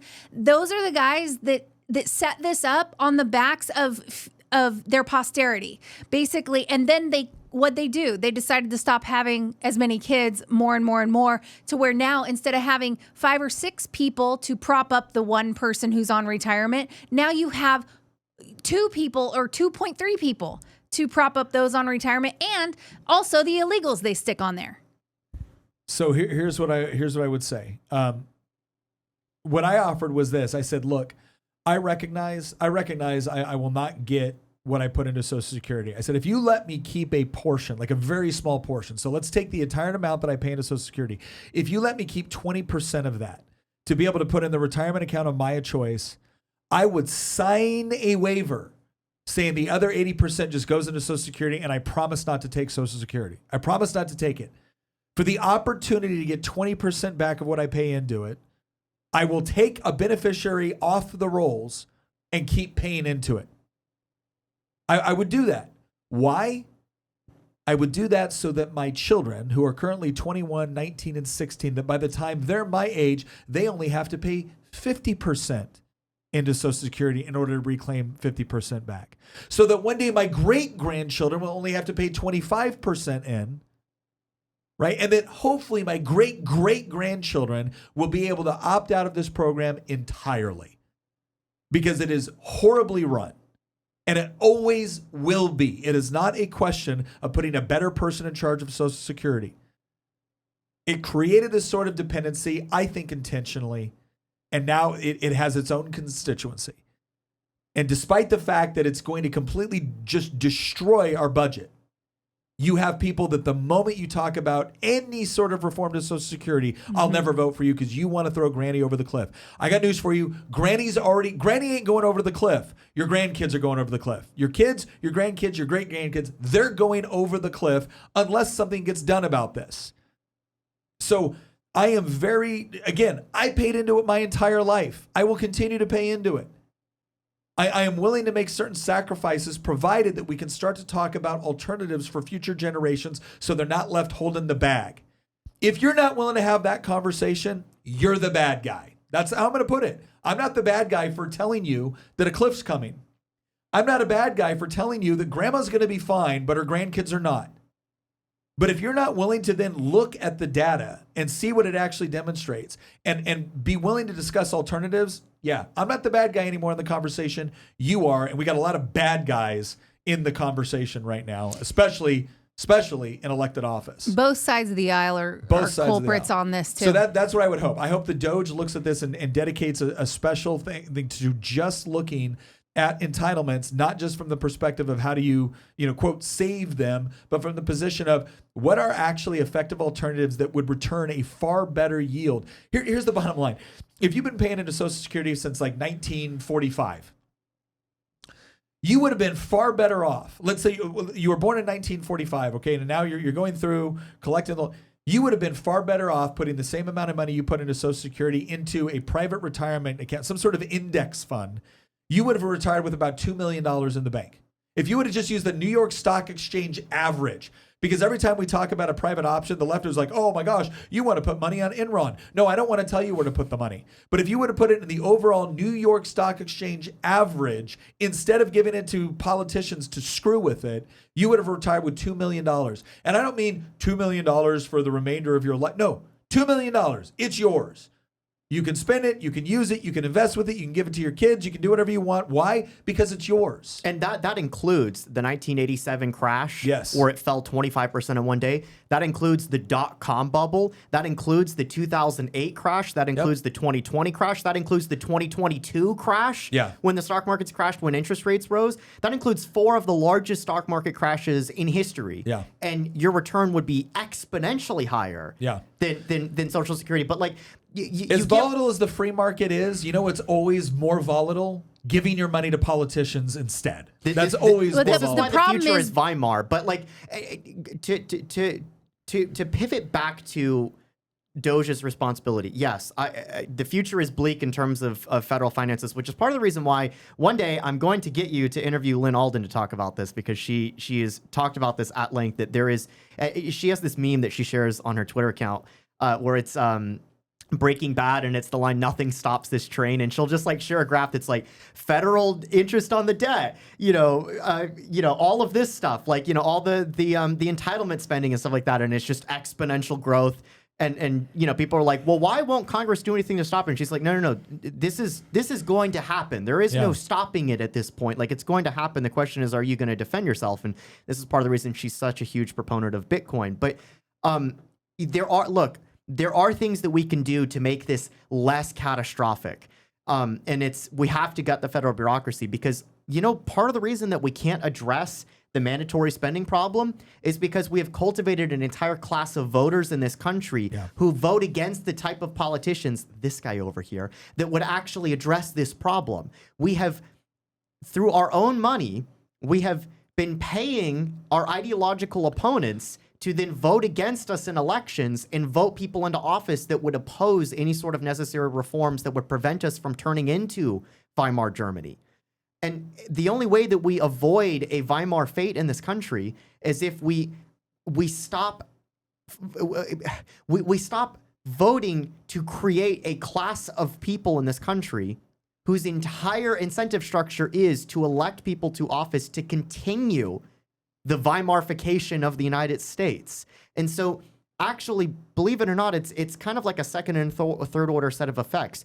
The way that you make the United States solvent in the long term, and the way that you get back to sound money, is you have to tackle the nonsense stuff first. You can't actually you cannot reform these entitlement programs as long as you have the voting demographics in the United States be what they are, where you have whole classes of people that are living off the government dole. And I don't mean this in the sense of like welfare recipients. I mean this in the sense of federal bureaucrats and everybody that's connected to them. So you've got to do the type of stuff that Elon and Viviek have said and Ron Paul have said that they need to do, because otherwise there is no chance that we're ever going to be able to reform Social Security, Medicare, Medicaid, all these other entitlement programs. Yeah. Well, and it goes to about prioritization, right? You don't focus on the things that people have the most investment in, and you don't focus on the things that most people don't see as a problem. That's why I'm saying, if you want to have a philosophical discussion on whether the federal government should own national parks, fine. Let's have a philosophical discussion. But let's face it, Yosemite ain't the problem, right? Like, that's not the problem. Let's focus on the things that are the problem. And with that, I'm going to ask each of you, where do you think, like, you have now, Elon Musk and Viviek have said, Christian Hines, we need you desperately for DOGE. And the primary question that we're going to ask you is, which federal department do you eliminate first? Which federal department do you put on the chopping block first as the one that you would get rid of? The entire Department of Education would be the first thing I would cut. I'd eliminate the whole thing. We actually have the list here. Here's all the departments. Yeah. I would eliminate agriculture entirely. I would eliminate commerce entirely. I would eliminate education entirely. I'd eliminate energy entirely. I'd eliminate health and human services. I would eliminate the Department of Homeland Security and reallocate some of these offices to the Department of Justice or to the Pentagon, believe it or not. Like some of them related to national security, like defending our borders and stuff like that. I would actually place that under the responsibility of the military. Now, maybe that'd be a dangerous, like Marian type reform to do, but I do think that the bureaucracy of Homeland Security has very clearly been weaponized against conservatives. Housing and urban development, I would eliminate that entirely. Department of the Interior, I actually might keep the Interior. I would keep it and reduce it significantly. Yeah, I would probably keep it and have its responsibility be maintaining like the forests and parks and stuff like that. Justice, obviously, I'd keep it, although there's plenty of things within the Department of Justice that need to be eliminated. For example, this is going to be very controversial, but if you hear me out, I would eliminate the Civil Rights Division. And the reason why... I know why you're going to say it, but because the Civil Rights Division... I'm sorry, we're not living in the 1950s and 60s anymore. The Civil Rights Division has become an anti-white division in order to push cultural Marxism and DEI. It has not been there in order to defend actual civil rights. It's actually been there in order to dismantle things like freedom of association and to push cultural Marxism. I think on that one, I don't know that I would eliminate it. Because I do. It's a controversial statement. Because here's the deal. I do think there are national level civil rights. The question is how do you enforce it? It has not been applied appropriately. I agree with you that we agree on that. I agree that it hasn't been applied appropriately. I don't know that I would get rid of it because I do believe that there's actually some federal authority. I would eliminate the asset forfeiture fund because I think civil asset forfeiture is straight up theft. You should only be taking it should be criminal asset forfeiture is what it is. Not civil asset forfeiture. Well, but let's go. I would eliminate the ATF entirely. Let's go to some of these other ones. You got like Department of Labor. I'd get rid of the entire Department of Labor. Department of State I would keep. Department of State is another example. There are so many things within the Department of State that could be eliminated that are just pushing woke nonsense. Like why on earth do we need anything related to? Let's find an example here. We do not need anything. Okay, I can't find it. There's something related to like women and genders and stuff like that around the world. I'm sorry, we should not be promoting gender theory in Pakistan. Yeah, like there's so many examples of like minor things that actually have huge budgets within the. I mean, the Department of State is the United States projecting global wokeism to the rest of the world. At this point, that's what it's become. That's what it's become. The Department of State actually does serve a very important function, and it is a legitimate function of the federal government. But it needs to actually go back to your function is not to project, woke political ideology. Your function is instead to project the overall national security, trade, and other various policies, and to foster cultural exchange. But that doesn't mean transing the kids in Okinawa. Yeah, right? our definition of cultural exchange is we're going to import transgenderism to your country. Here you go. Yeah. Office of Global Women's Issues. I just closed that out, right? Same thing with, again, Office of Civil Rights. This is controversial, but I would argue it is not the responsibility of the United States federal government to be promoting civil rights in foreign countries. It is the responsibility of the United States federal government to protect us from foreign threats and pursue the geopolitical interests of the United States abroad. It is not in our interests to be changing the dynamics of other countries insofar as they don't threaten us.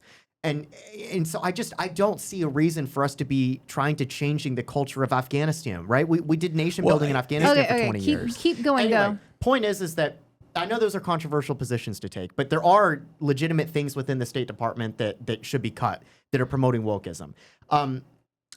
Transportation, I could see keeping it, but again, there's things that you can eliminate within transportation.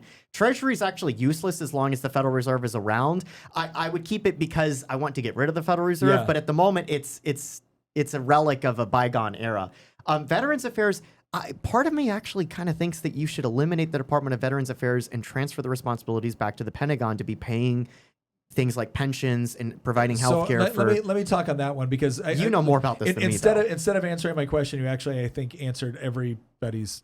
You gave everybody's answer. But here's what I'll say. I do think when it comes to like Veterans Affairs, I do think there's a legitimate obligation that the federal government owes to its veterans. The question is what's the best place in order to place that? And I don't think it should be its own agency. I do think it should probably fall potentially under defense. But I also think that it needs to be completely revamped in the form of benefits to veterans as opposed to an entire hospital system for veterans. One of my biggest problems with the way that we've run, I always tell people when you retire from the military, when you get out of the military, you don't got to retire. You're going to get Montgomery GI, you're going to get veterans, you're going to get VA benefits with respect to medical, and you get the mortgage, veterans mortgage. What do they call it? Gosh dang it! It just give me VA loan. Say it, VA home loan.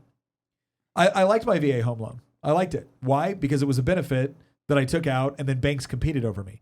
I actually liked my Montgomery GI. Why? Because it was a benefit that colleges then went out and competed for me. I've never used VA medicine, and I avoid it like the plague, in part because I don't want to go to an overburdened system that treats me like I'm just adding to the burden. And that's not to say that everybody working in there feels that way, but the bottom line is I can't be treated like a full-on customer. And the reason I can't is because VA benefits mean I get to use them at VA hospitals. They know I'm a captured customer, right? I would much rather you would have just given me a benefit that I could have taken out into the hospital down the road instead of making me drive 50 miles. I would really like the one that I know the doctor is probably going to be there year over year over year instead of changing out every freaking 3 to 4 years. Having to re-go over your case every single time you see a new doctor. So if you have a benefit that you're just giving a veteran that they can take into the marketplace, you don't need a massive bureaucracy to manage that.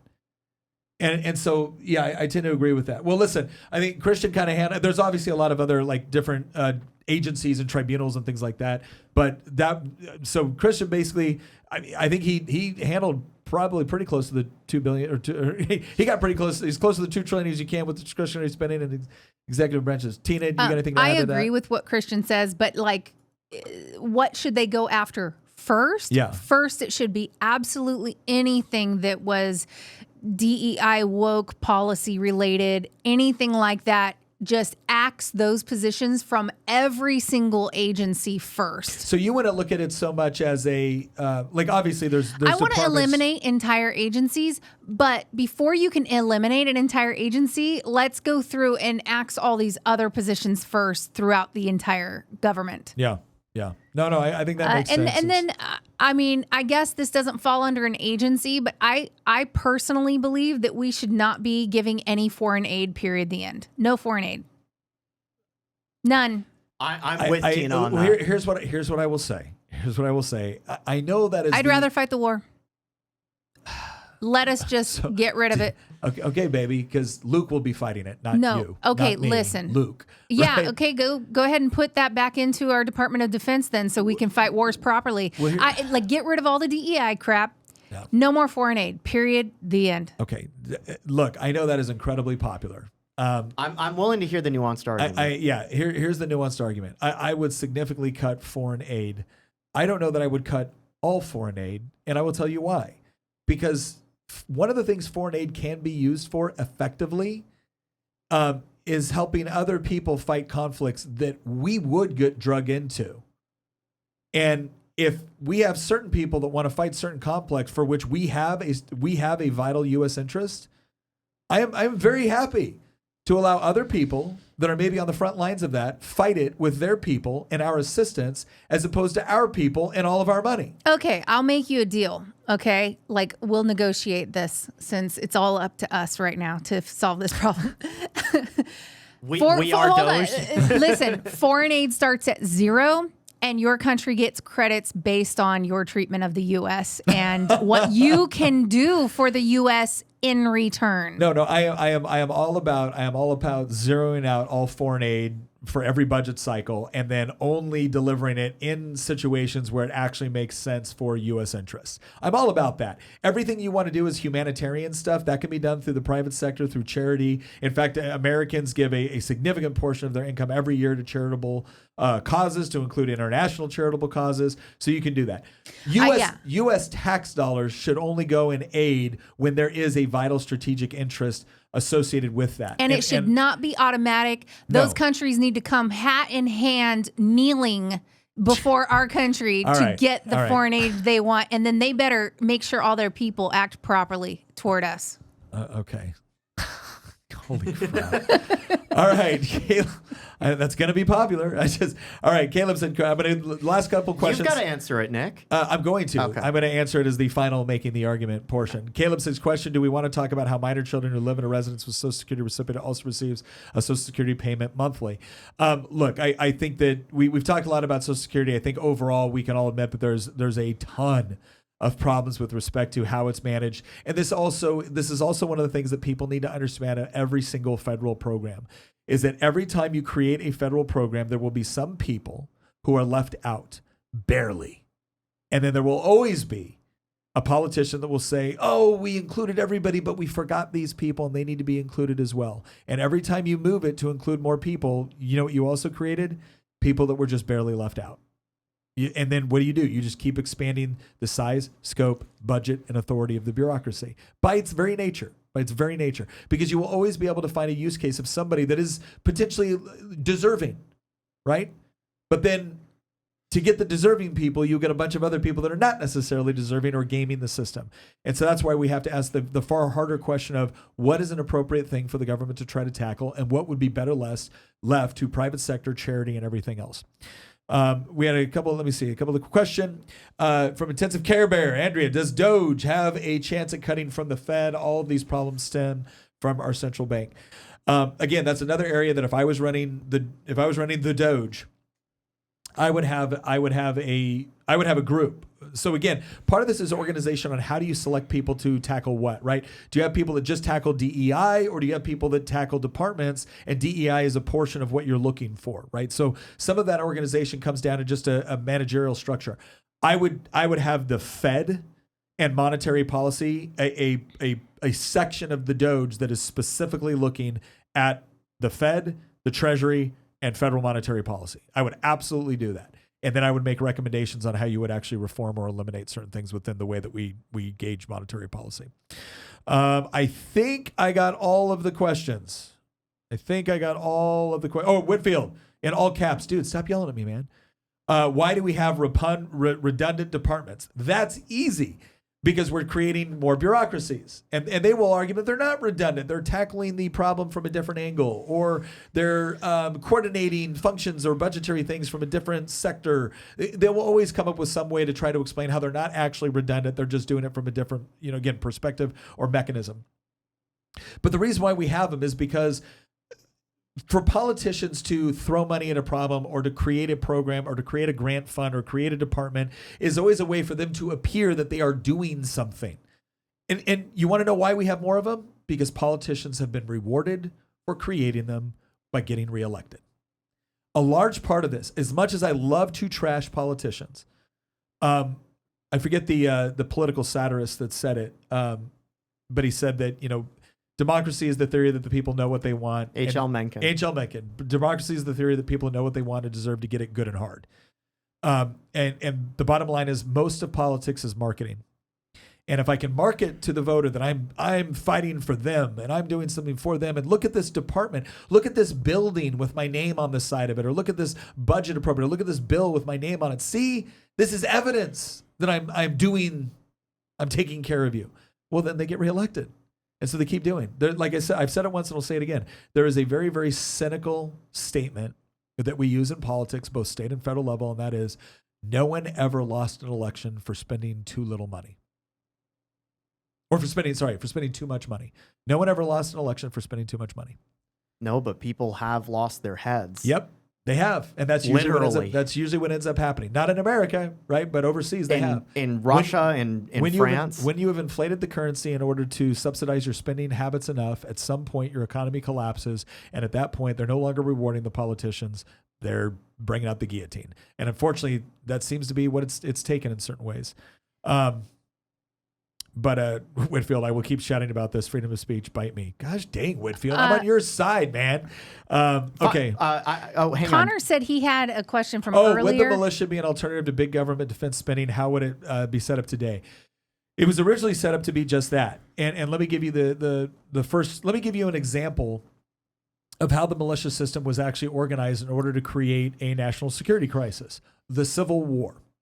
So if you were to look at the Army of the Potomac, you wouldn't see the 82nd Division. You wouldn't see the 1st Division. You wouldn't see the 2nd Division or the 3rd Division.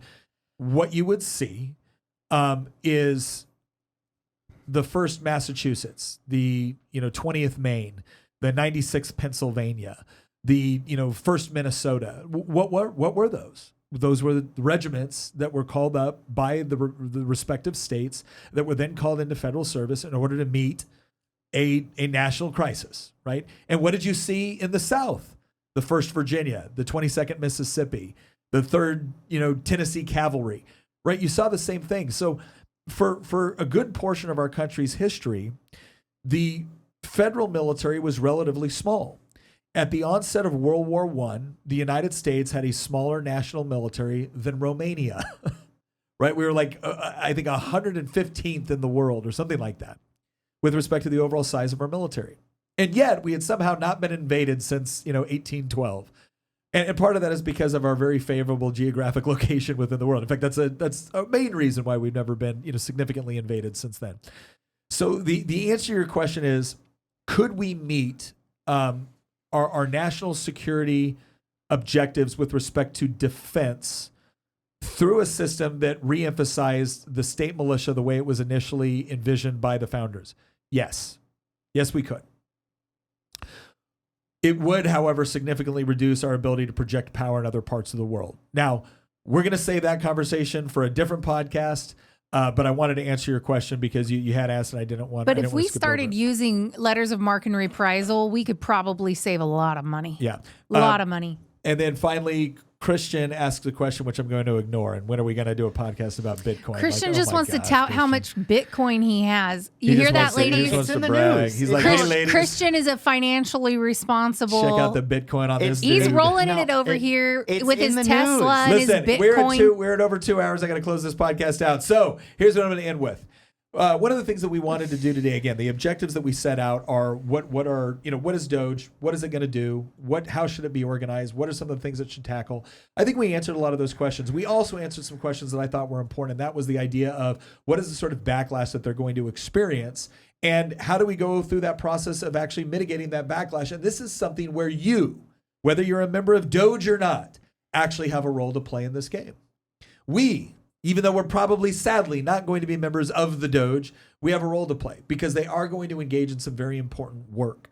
And a big part of what we're doing within the social media community, a big part of what we're doing, and the people that agree with the sort of work that needs to be done, is actually helping to craft and make the arguments and anticipate the counter arguments that are going to be made. And we discussed some of those today. And I think it is important that we be prepared for that because there's a lot of work that needs to be done. And here's the part that I want everyone to understand. Not all of that work that is going to be done is going to coming with zero pain. There's going to be some pain. You cannot engage in this sort of wasteful spending and this sort of massive expansion of government and this sort of a massive expansion of the monetary system. You can't do that without there being pain to correct. However, here's the good news. Christian's wrong. We're not doomed. We're not doomed. We have been headed in a bad direction for a long time in certain fundamental ways with respect to fiscal policy, monetary policy, and the growing of government. But for the first time in my lifetime, we actually have a presidency, a president that wants to go after it in fundamental ways, that is picking the right sort of people that want to go after it, that is selecting cabinet level positions, that even if you don't agree with them on everything, are at least dedicated to the proposition that each one of these departments need to be first viewed with skepticism rather than some sort of blind commitment to whatever their mission statement is.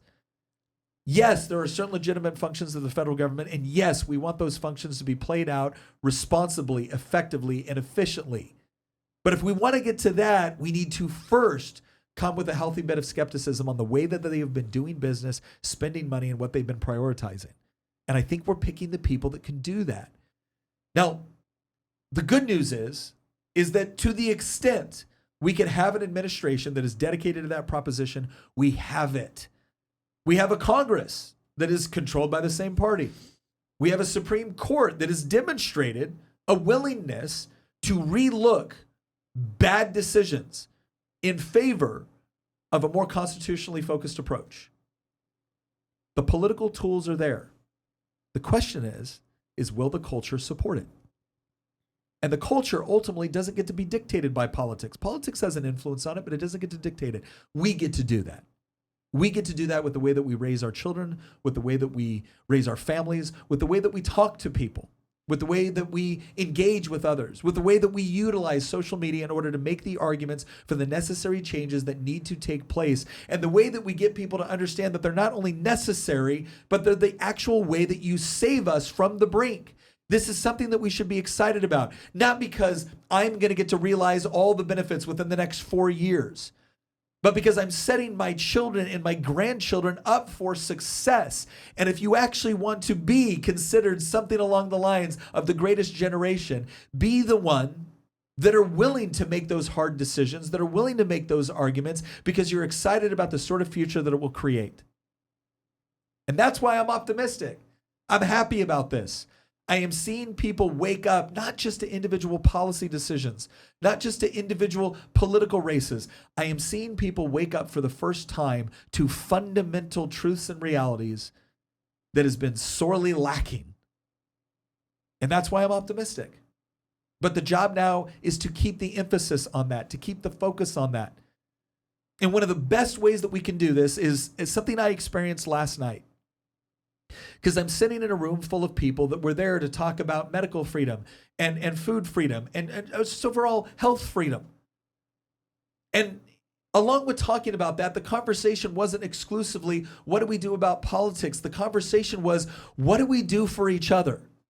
What do we do for ourselves? What do we do for each other? How do we set up our own little economies of scale? We don't want to be isolated from the rest of humanity or the rest of country, but we want to be able to work in concert with people that share our values. And that is a breath of fresh air, because when you have millions of communities focusing on the things that they have the most control over, you don't just save that person, that family, or community. That's how you save the country. Those are communities that look at what the DOGE is going to be doing and saying, yes, that's exactly what I wanted you to do. I don't want you to have more control over life. I want you to return control to me, because I have this wonderful network, this wonderful community of people that we're the ones that come in alongside one another and engage in commerce. We're the ones that take care and take responsibility of the education for our own children. We're the ones that take care of people who, when they are in dire need, can receive assistance. And we are the ones that make sure that they don't go hungry, that they get the health care that they need, that they don't lose their home. We do that because we care about our community. You get millions of those committees across the country, and we win. We win. That's a big part of what our intentional community is about. In fact, if you go into the show notes for the description, we can tell you a little bit about that on what the things that we're doing within our own intentional community, because that's what we're all about here. We're not about doom, but we're also not about painting a false picture of optimism as if we're going to save everything through politics. Instead, we're talking about something that is far more important, and that is, how do we develop the necessary skills and capabilities spiritually, intellectually, emotionally, physically, professionally? How do we do that? How do we work with other like-minded people? Please consider joining that community so we can actually expand that conversation. In fact, if you look at the people that were asking questions on the live broadcast of this today, that's who they were. It's the people that have joined that community that are playing a role in shaping what that looks like and how we develop the resources necessary in order to be effective, regardless of who's president of the United States. But I'm excited about the DOGE. I'm excited about the next 2 years, and I'm excited about the excitement I see from people that, for the first time, for many of them, for the first time in their lives, feel as if they're once again reclaiming control of their own lives away from a massive and intrusive government that was never supposed to define U.S. politics. So I hope that leaves you with a lot of information that you can use and find interesting, hopeful, and useful. We appreciate you joining. We appreciate all the questions that were asked, and we look forward to seeing you next episode.